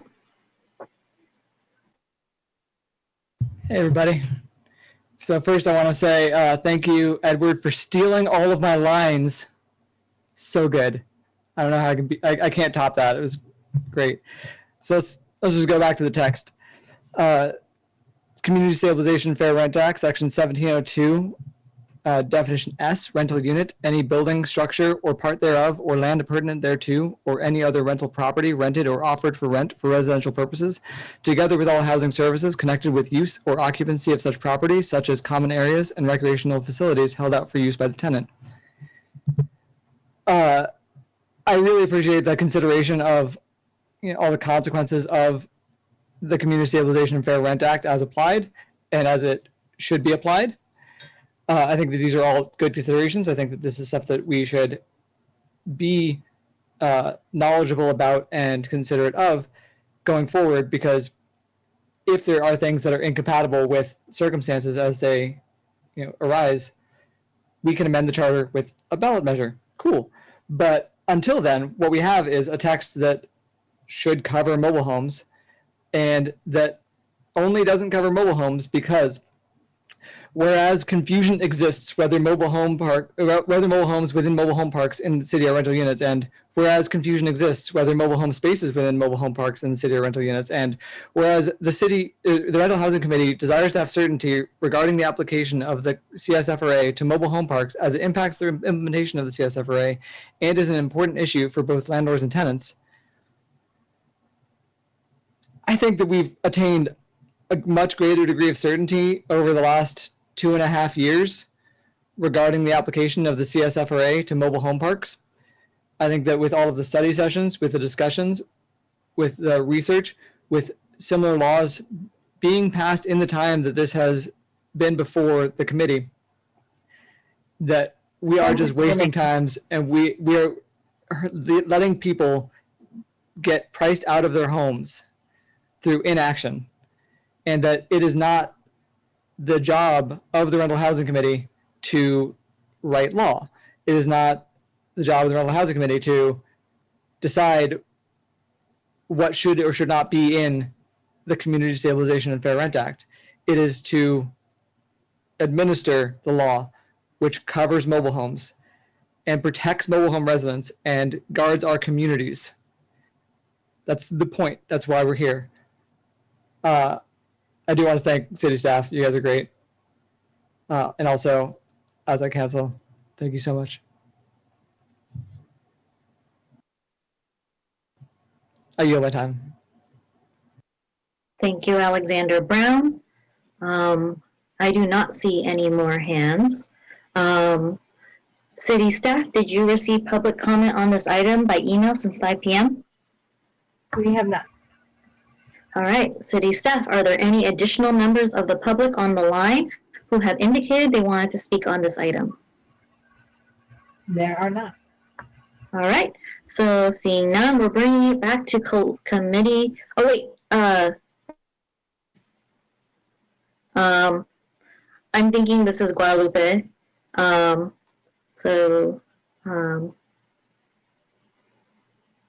Let's bring her on. Hello, can you guys hear me?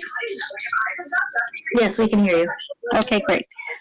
So I just want to bring to your attention that for me, the biggest issue that I have is that because the rents are so high here in Santiago Villa, there are 4 mobile home parks that are not rented. And I say that that is sad because that means that there's no, it opens up the place for not knowing who lives there, not creating a sense of community. And also I wanted to bring to your attention and remind all of you that just recently in March, we had an election where the Mountain View residents voted 2-1 to against Measure D, which basically that was the explicit measure to take away the right that we do have to be part of the CSFRA. And now what's happening with the Google and everything with the pandemic, a lot of the Googlers, a lot of the people who are living here are moving back to their states. So I'm starting to see vacancies everywhere. And even though there are some vacancies here in Santiago Villa, I haven't seen more, which that tells me is that we live in a safe place.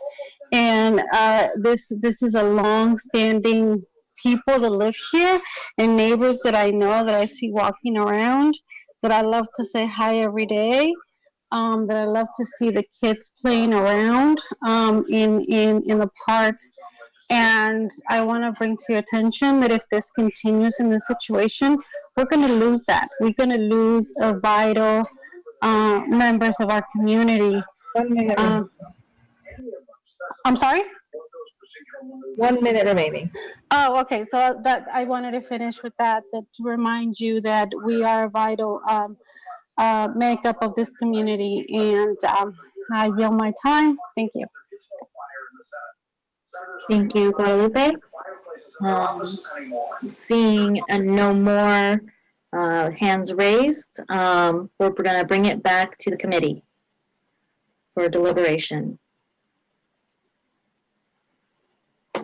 Who wants to go first?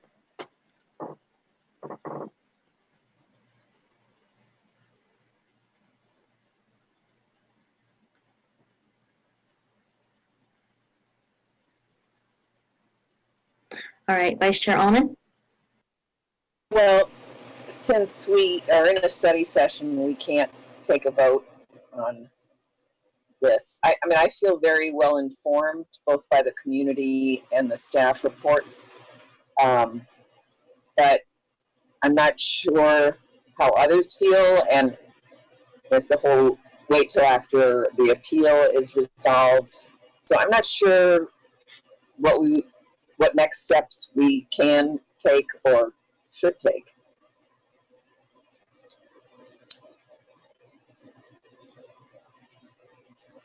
You are correct, Susan. This was an informative study session where you could ask questions about all the different aspects of mobile homes and rent stabilization. And at this point in time, there is no action planned other than that staff will monitor the appeal and bring the rental housing committee up to par when the decision comes out.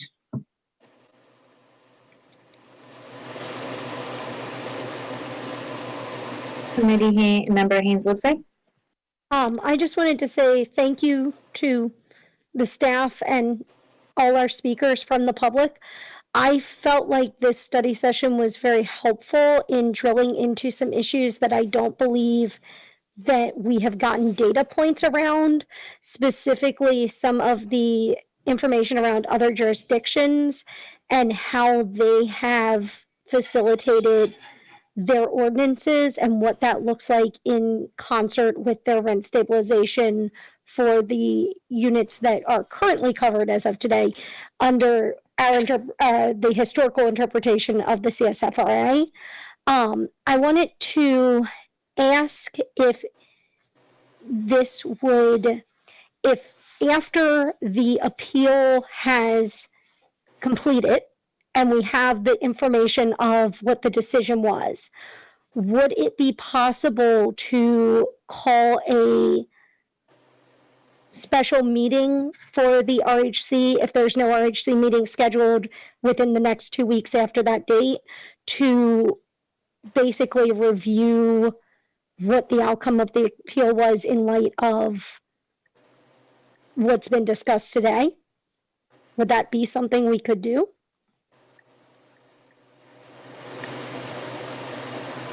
I think you could call a special meeting to discuss the implications of the decision. I think we have to really wait and see what the decision says. I would really, before we definitively schedule anything, we would have to determine whether that's appropriately a closed session meeting or an open session meeting. So there's just a lot of unknowns until we have that decision. Okay, thank you.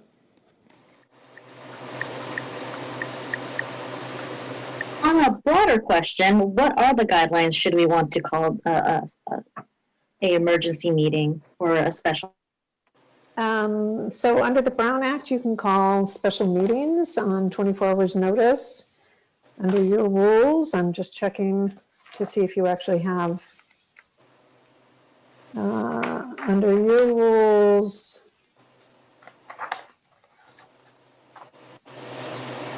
your rules just refer to the Brown Act.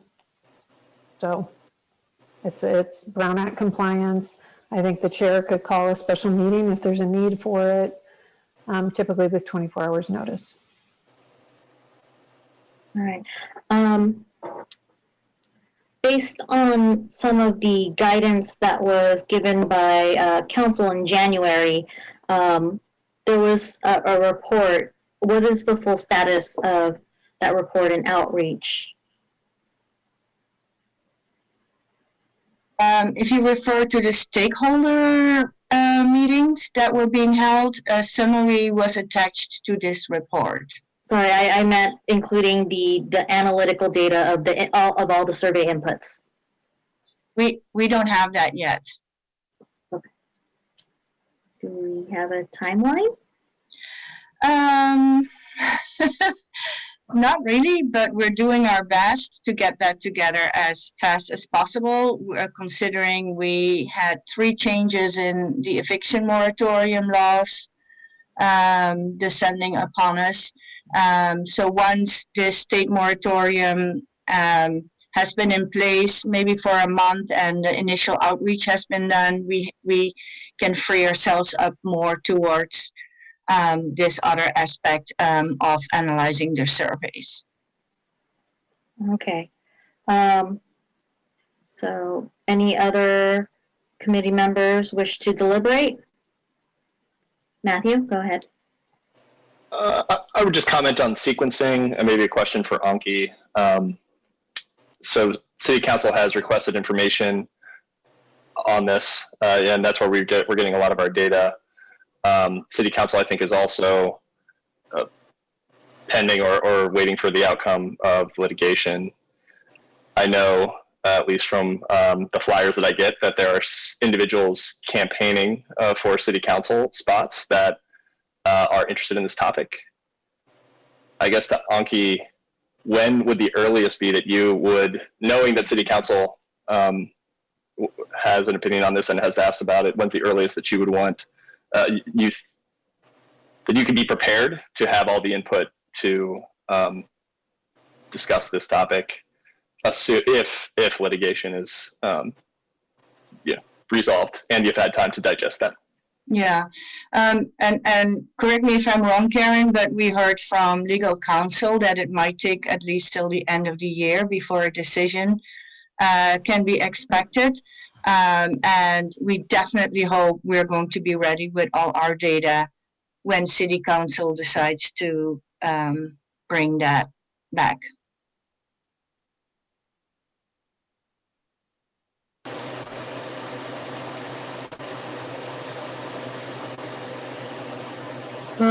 Thank you, Committee Member Grunwald. Sorry. You're still going. Okay. For clarification, I guess, Anki, there, you're preparing for a response to City Council. I would assume you would want that. You would want input or resolution on the City Council front to bring more information to us. Or what would you recommend for sequencing? No, sorry, on this topic. And again, that depends on the outcome of the appeal decision. Okay, thank you. We have Vice Chair Almond.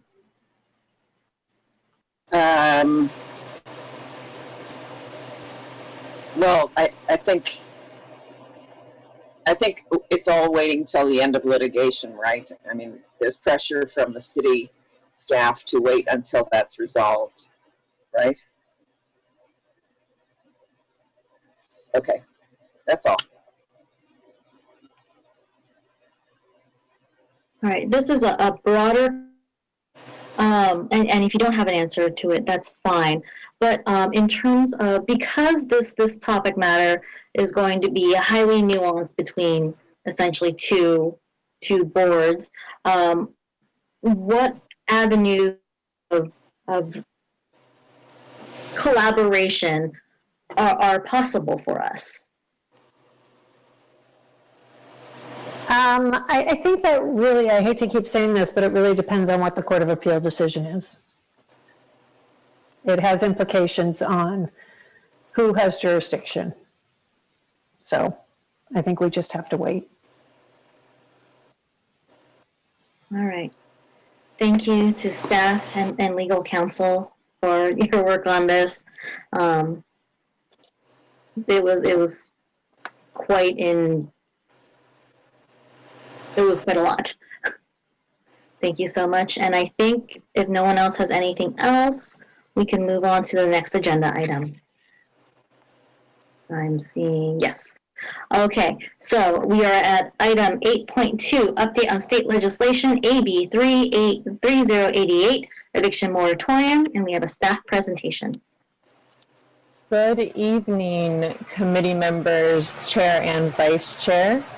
Tonight we have an informational update on the statewide eviction moratorium, otherwise known as AB 3088.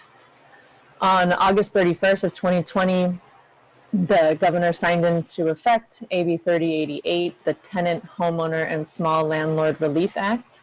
It provides eviction protections to tenants experiencing financial hardship due to COVID-19. and it is effective immediately and went into effect on August 31st of 2020. This law protects tenants statewide, including tenants in Mountain View. And it provides three things. Eviction moratoriums provide eviction protections for non-payment of rent, in this case for residential tenants only. It protects public health and safety by allowing people to stay in their homes, and reduces potential increases in homelessness. This law protects tenants by allowing qualified tenants to stay in their home even if they can't pay their rent. They must follow all noticing and payment requirements to be protected by the law. And this law specifically covers rent due between March 4th, 2020 and January 31st of 2021. However, there are two different time periods. You can think of them as chunks of time for repayment considerations. All residential rental units in Mountain View are covered by this eviction moratorium. This includes single-family homes, duplexes, condos and townhomes, apartments, including those covered by the CSFRA, mobile homes and mobile home spaces, and other types of residential rental units. There are 6 categories of qualifications, and this is different than our city law previously. Tenants experiencing significant financial hardship because of COVID-19 qualify. And different than our city law, this could be due to decreases in income or increases in expenditures. So there are 6 different categories. You can see them here. We've bucketed them into 5 groups. And when tenants notify their landlord, they need to have one of these reasons or more for applying for the eviction moratorium. And if you are a qualified tenant, if a tenant qualifies, to avoid eviction, qualified tenants must do 2 things.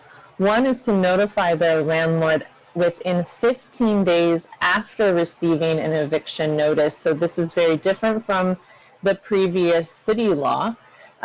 Before, city residents had to notify their landlord and provide documentation within a few days after rent was due.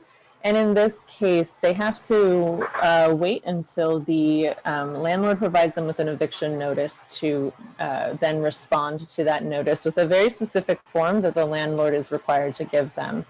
This form comes in 6 different languages and is available through the state and through our website, mountainview.gov/eviction relief. People can link directly to that form. And as I mentioned, the landlord must give this form when they provide an eviction notice for non-payment of rent. And the second step is for tenants to pay back the past due rent. Now, as I mentioned previously, there are 2 different time periods. The first time period is from March 4th through August 31st. For that time period, all tenants need to do by January 31st is to notify their landlord of the impact of COVID-19 on them financially if they receive a notice to pay rent or quit within 15 days. And then the second time period just started. It's from September 1st of 2020 through January 31st of 2021. And during that time period, tenants must also pay 25% of the rent due in that time period, so for that 5 months of time, by January 31st to be covered by the law. And then on March 1st, tenants must pay the rest of the remaining rent for both time periods, or a landlord may be able to take them to small claims court to recover the loss in rent. And that concludes staff presentation on the new statewide eviction moratorium. We do quite extensive outreach for this, including webinars every week. And this Thursday, we will have a bilingual webinar that is actually a combo webinar from the rent stabilization program and the eviction moratorium on eviction protections in general in Mountain View, as well as the eviction moratorium for the state. And that concludes staff's presentation this evening. I'd be happy to answer any questions.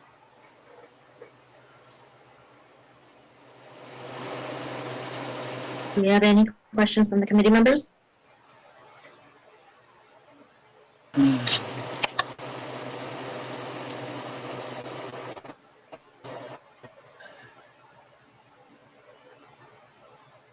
Vice Chair Alman, you unmuted yourself and then we thought you were going to speak. Oh, you have your hand raised. Go ahead. I have one.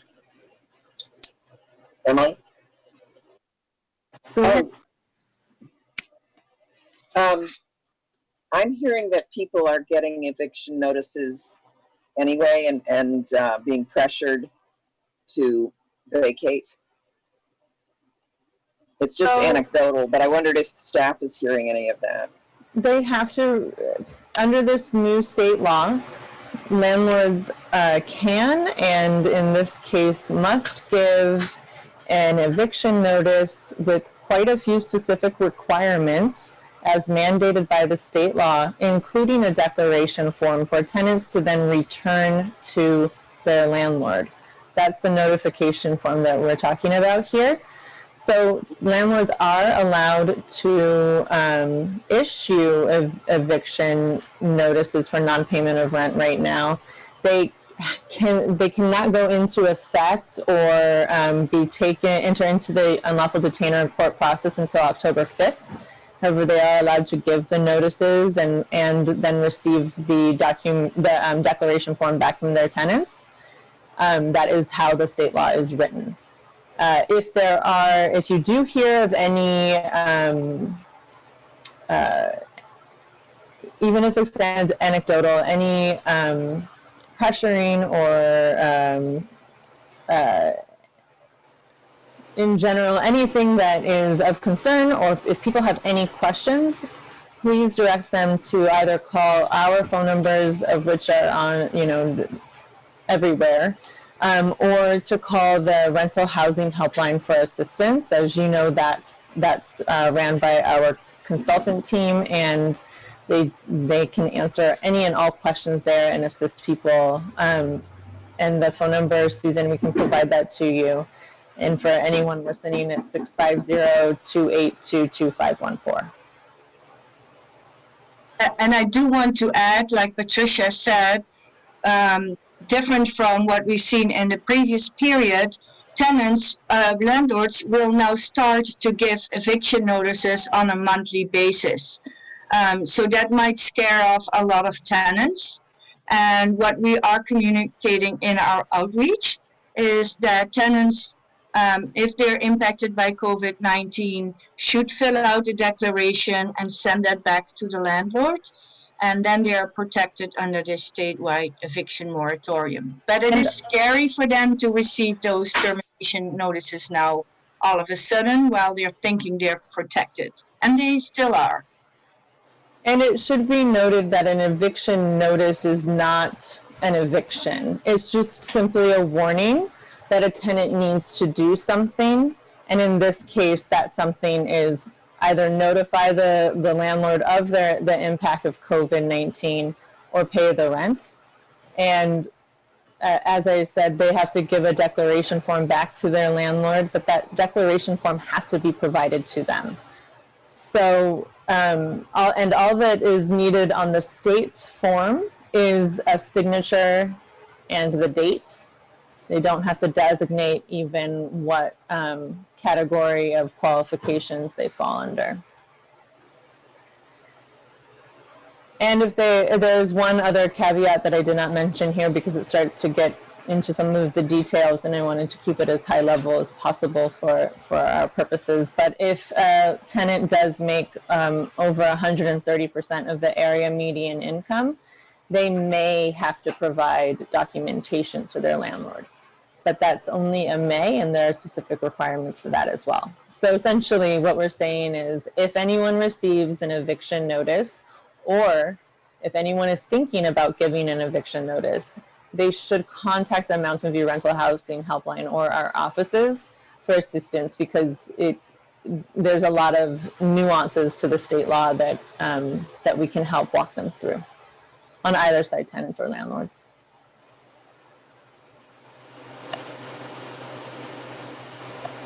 Is that it for you, Susan? Yes. Okay. And I do want to mention that retaliation and harassment is prohibited under state law. And there are specific fines and penalties under this tenant AB or AB 3088 that that would be applicable if property owners were participating in certain actions. Thank you for that. Question about the eviction notices that they are sending out. Are these the same eviction notices that also have to get sent to us too? That is correct. And in this case, it's changed from a 3-day notice to pay rent or quit. It's now a 15-day notice to pay rent or quit, which provides people that time frame to give the declaration form back to the property owners. And I know that we'll probably get into this at the monthly report, but have you been getting those notices? We just started they just started coming in. We've received a few. This report looks back at August and does not go forward into September. But for September, we have received a few more than we did in August. Although still, it's not even comparable to the numbers that we were seeing before the moratorium. Do you comparatively to the questions being asked in the helpline of people asking about these notices, do you find that those are relatively correlated? Do you feel that those evictions are being underreported or overreported? What is your sense of that? We've had a 64% increase between this time last year and this time now for questions related to leases and eviction protections and eviction moratorium information compared to what we were looking at last year. So there is definitely more people reaching out to us related to with questions related to evictions and eviction protections than we were seeing last year. And we imagine that will continue to increase as we go forward into the next uncharted months. Especially now since people are actually receiving eviction notices. So. And my understanding is that we will send, there has been a mailer sent out or there will be a mailer sent out about the statewide. There has been 2 mailers sent out about the citywide moratorium, and we will be sending out a mailer about the statewide moratorium. We will be sending out a similar postcard as we sent before for the statewide moratorium, and we will be sending out our newsletter for the rent stabilized properties, and we also will be sending out additional outreach to landlords about the state moratorium. Yes. And a brief question of the rent. And if you don't have the answer, I'm sure Emily in the audience does, but the best chances of someone getting a human when they call, like, is there a particular set of hours? They have normal business hours from 9 to 5. And they also have a voicemail messaging system so people can leave a message. They typically return calls within 24 hours, except for obviously on the weekends, they'll be returned on Monday. All right. Thank you. And they speak Spanish as well. Well, when someone calls speaking Spanish, do they already have someone available during those working hours, or do they have to have someone speaking Spanish call them back? They typically have someone answering the phones that speak Spanish. Wonderful. That is all the questions I have. Does anyone else in the committee have questions? Seeing none, would any member of the public like to provide comment on this item? If so, please click the raise hand button in Zoom or press star 9 on your phone. Staff will keep time and announce when 1 minute remains. If a speaker has submitted written public comment after 5 p.m. but wishes to instead speak during the agenda item, please raise your hand at this time. To avoid duplicate public comments, staff will not read written comments for those individuals who have spoken on the agenda item. We have any public comments? I am seeing none. City staff, did you receive public comment on this item by email since 5 p.m.? We did not. All right. City staff, are there any additional members of the public on the line who have indicated they want to speak on this item? There are not. All right. Seeing none, we are going to bring it back to committee deliberation and provide feedback. There's no motion in order for this.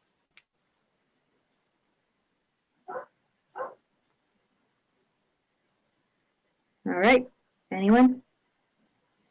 Seeing none, we can move on to the next item.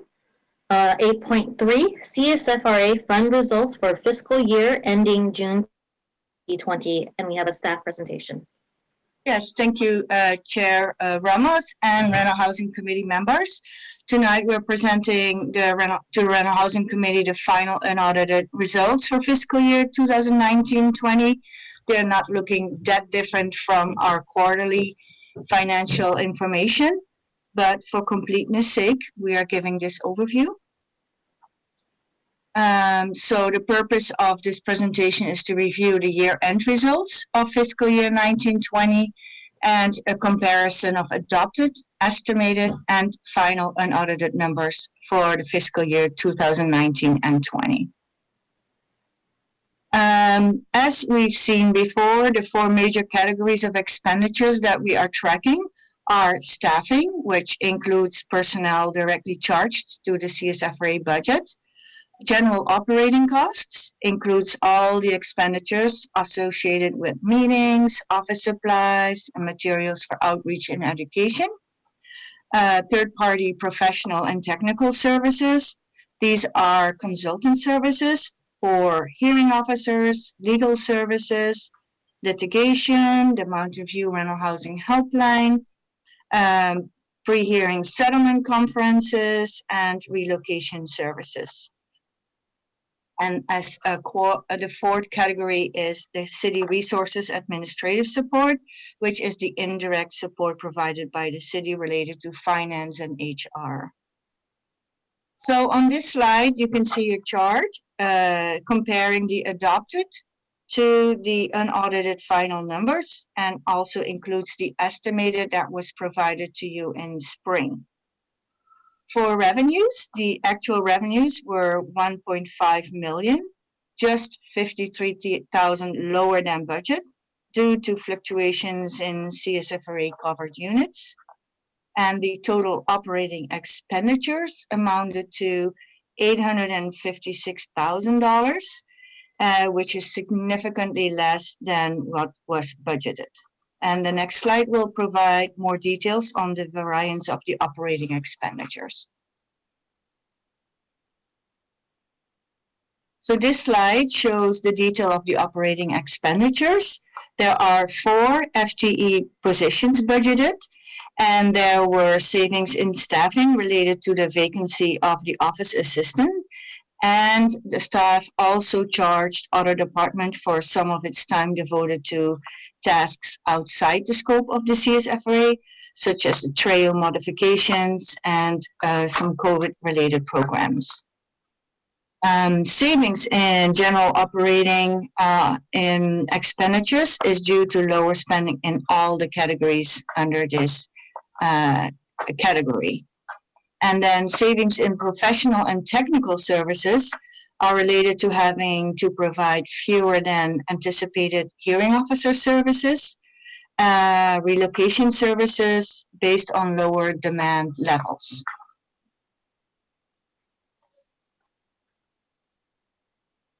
So we've cost the first 3 items on this slide in a previous slide, and the additional items relate to rebudgets and encumbrances and reserves. So rebudgets include the expenditures related to the database system of $146,400.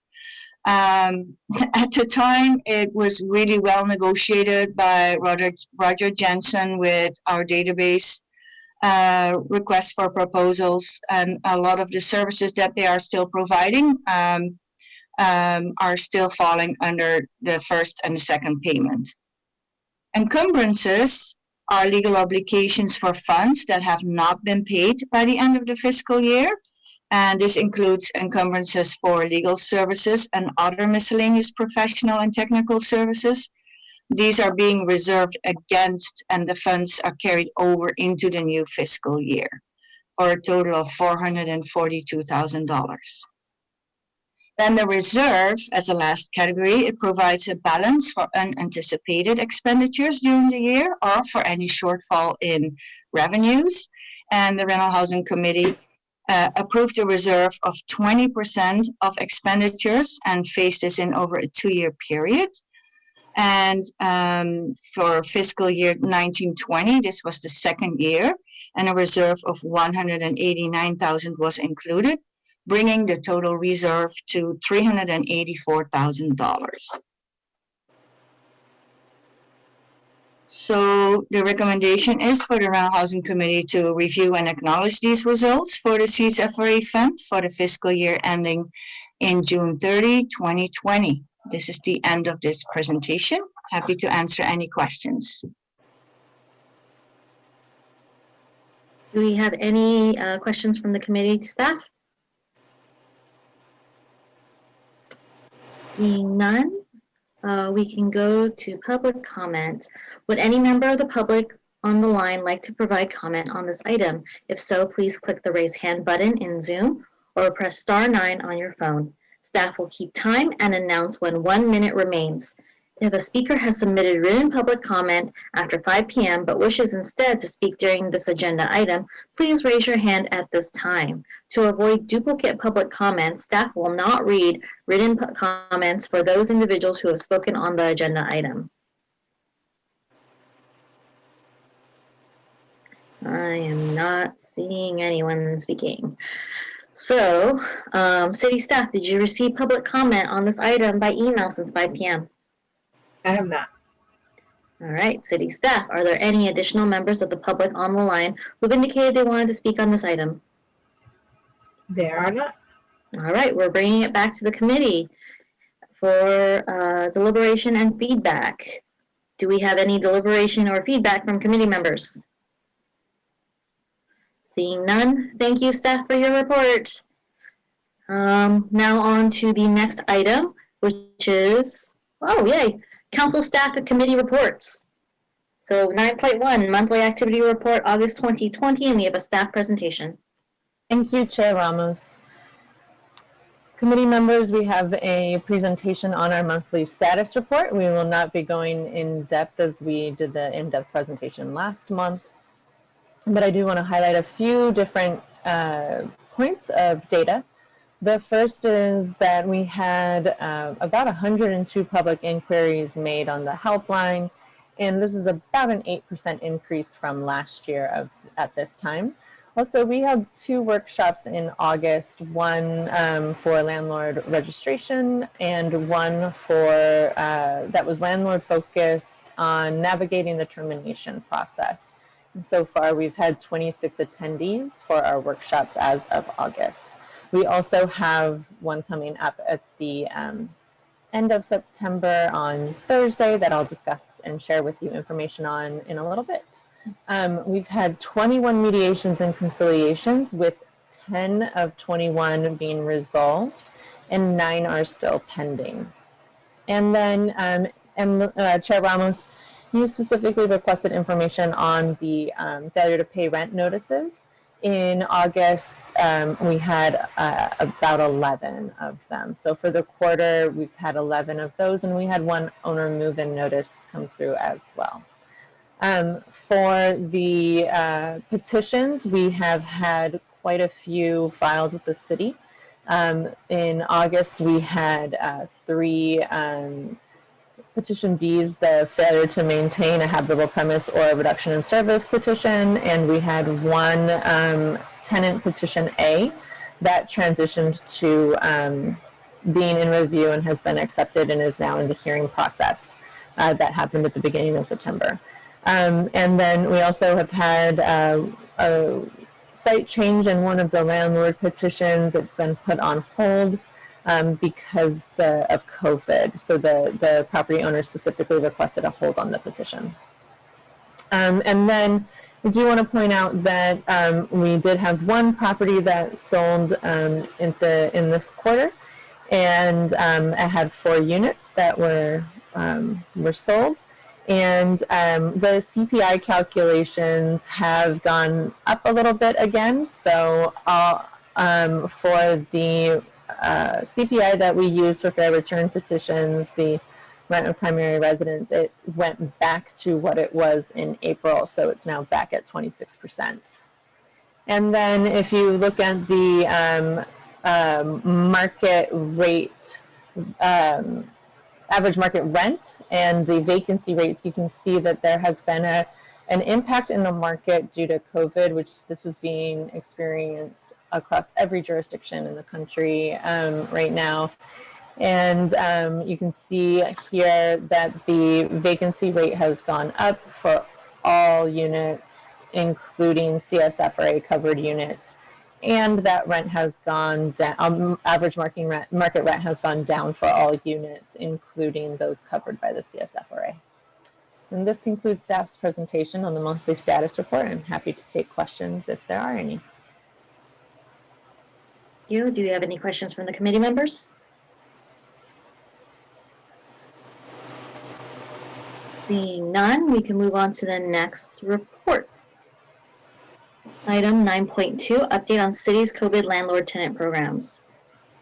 Hello, everyone.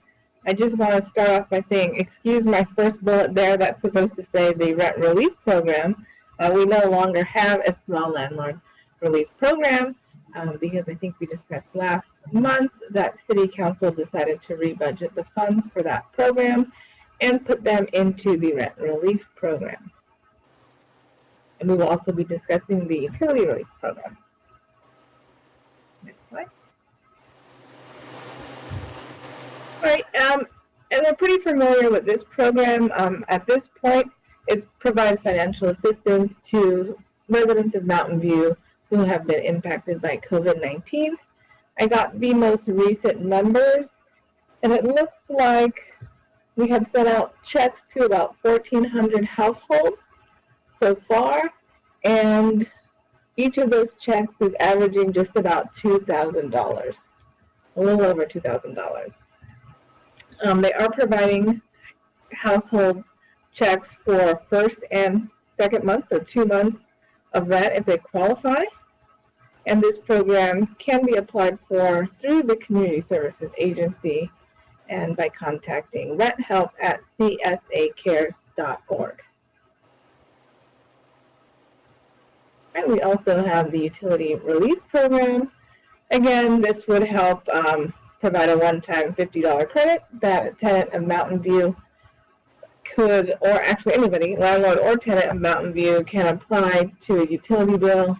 They can apply this to water, sewer, garbage, and recycling services.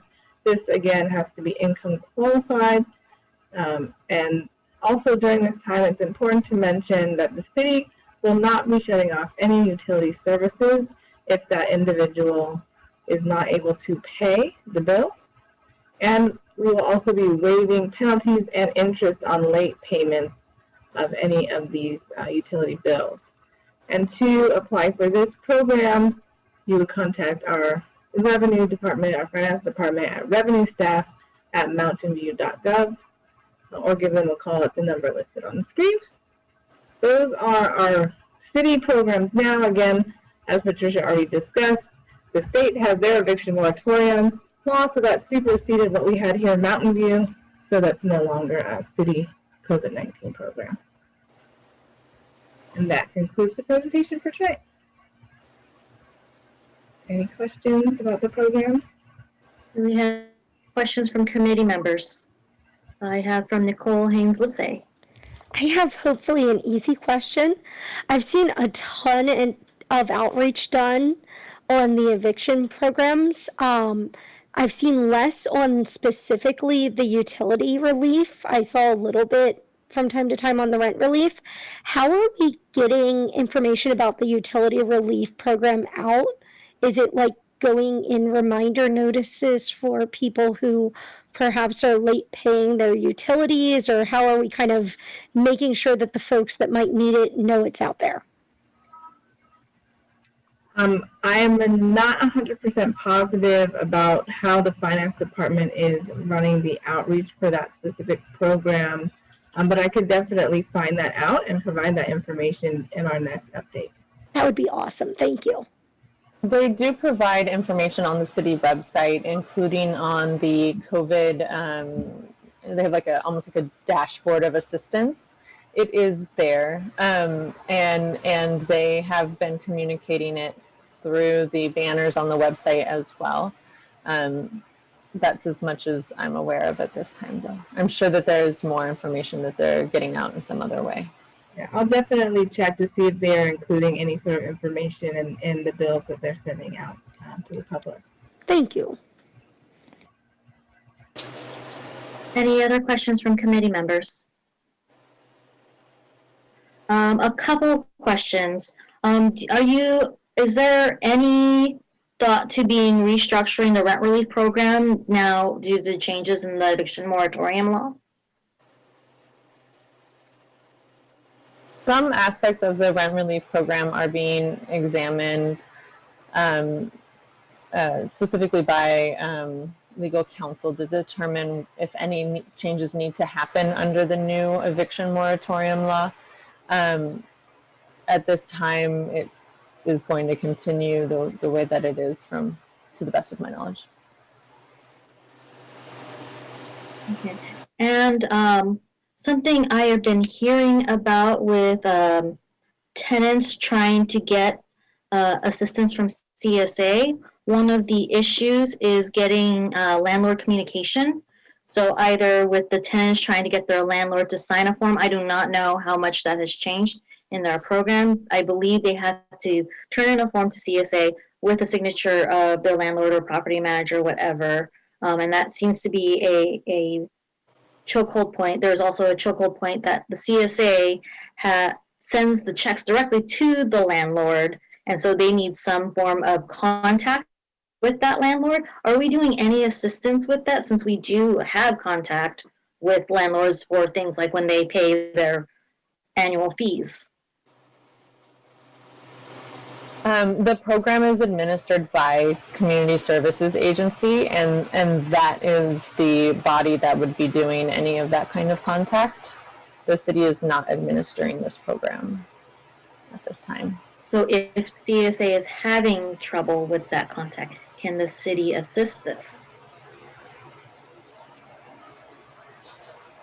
I think this is good feedback and good to know for us what the community is saying. Because then we can take that information and relay it back to the housing manager, who is working directly with CSA and has weekly update meetings with them. And so we can definitely bring that up and make sure he pings that for them to know that that is actually something that may be a sticking point with the program that might need some ironing out. And then definitely we can let you know sort of what feedback we hear from the conversation that they have. It looks like we have a question from Vice Chair Allman.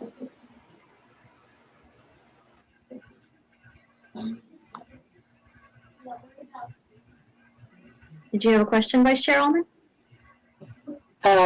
More of a comment. A colleague of mine, Marilyn Winkleby, has acted as an advocate for people going into CSA, and her comment was that they're offered lists like, Section 8 housing or whatever, but the process takes 2 interviews and each are about 2 hours long. And they don't end up with referrals to housing that's actually out there.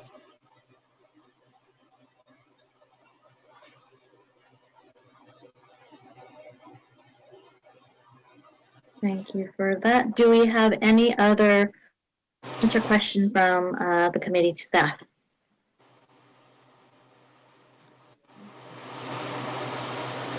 All right, moving on to 9.3, upcoming monthly workshops and office hours, and we have a staff presentation. So we have four upcoming workshops. One is on September 24th at 2:00 p.m. and it's a workshop for landlords to register their properties. It's obviously landlord focused and it is interactive. So staff will be able to help navigate that process for landlords if they join the workshop.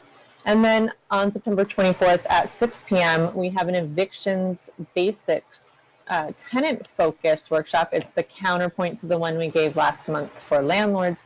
And this one will be bilingual. So this is our first rent stabilization program fully bilingual workshop. We've been doing these now for the eviction moratorium for the past few months and have gotten pretty comfortable in kind of the flow and the process, and we're excited to offer that this month for the rent stabilization program. We will also be covering the eviction moratorium as well. And then on October 1st at 3:00 p.m., we have another landlord property registration workshop. And coming up on October 15th at 6:30 p.m., we have a workshop that is focused on security deposits and is open to both tenants and landlords. And then we have a major change in our clinics. They're no longer clinics. They are now virtual office hours. And they are every Friday from 1 to 3 p.m. and will be also able to accommodate Spanish language speakers. So those are the updates for webinars and office hours. As you can see, we are keeping ourselves quite busy in our virtual workshop world. And we are excited to continue this platform. When we do transition sometime at some point in the future back to having in-person workshops, we will continue to host virtual workshops and virtual office hours as well to encourage equity. And that is staff's presentation on our webinars and office hour updates. Thank you, staff. Does any of the committee members have any questions on item 9.3? Seeing none. I would like, sorry, Chair Ramos, I would like to mention briefly that we also do have eviction moratorium workshops scheduled during this time period as well, including bilingual ones. And so if members of the public or committee members would like to join those, they are available to be registered just by going to our normal mountainview.gov/rent stabilization. You can register for the eviction moratorium workshops there.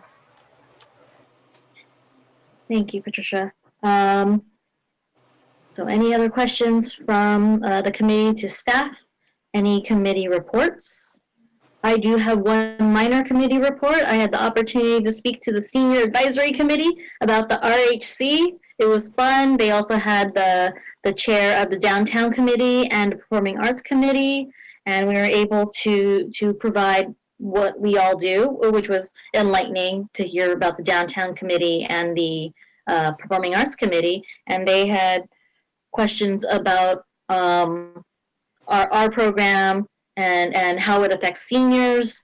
And it was very nice. They should have a recording soon. So if you want to, you can watch it. But other than that, it was a fun experience, and it was great meeting up with other committees via Zoom. All right, any other committee report?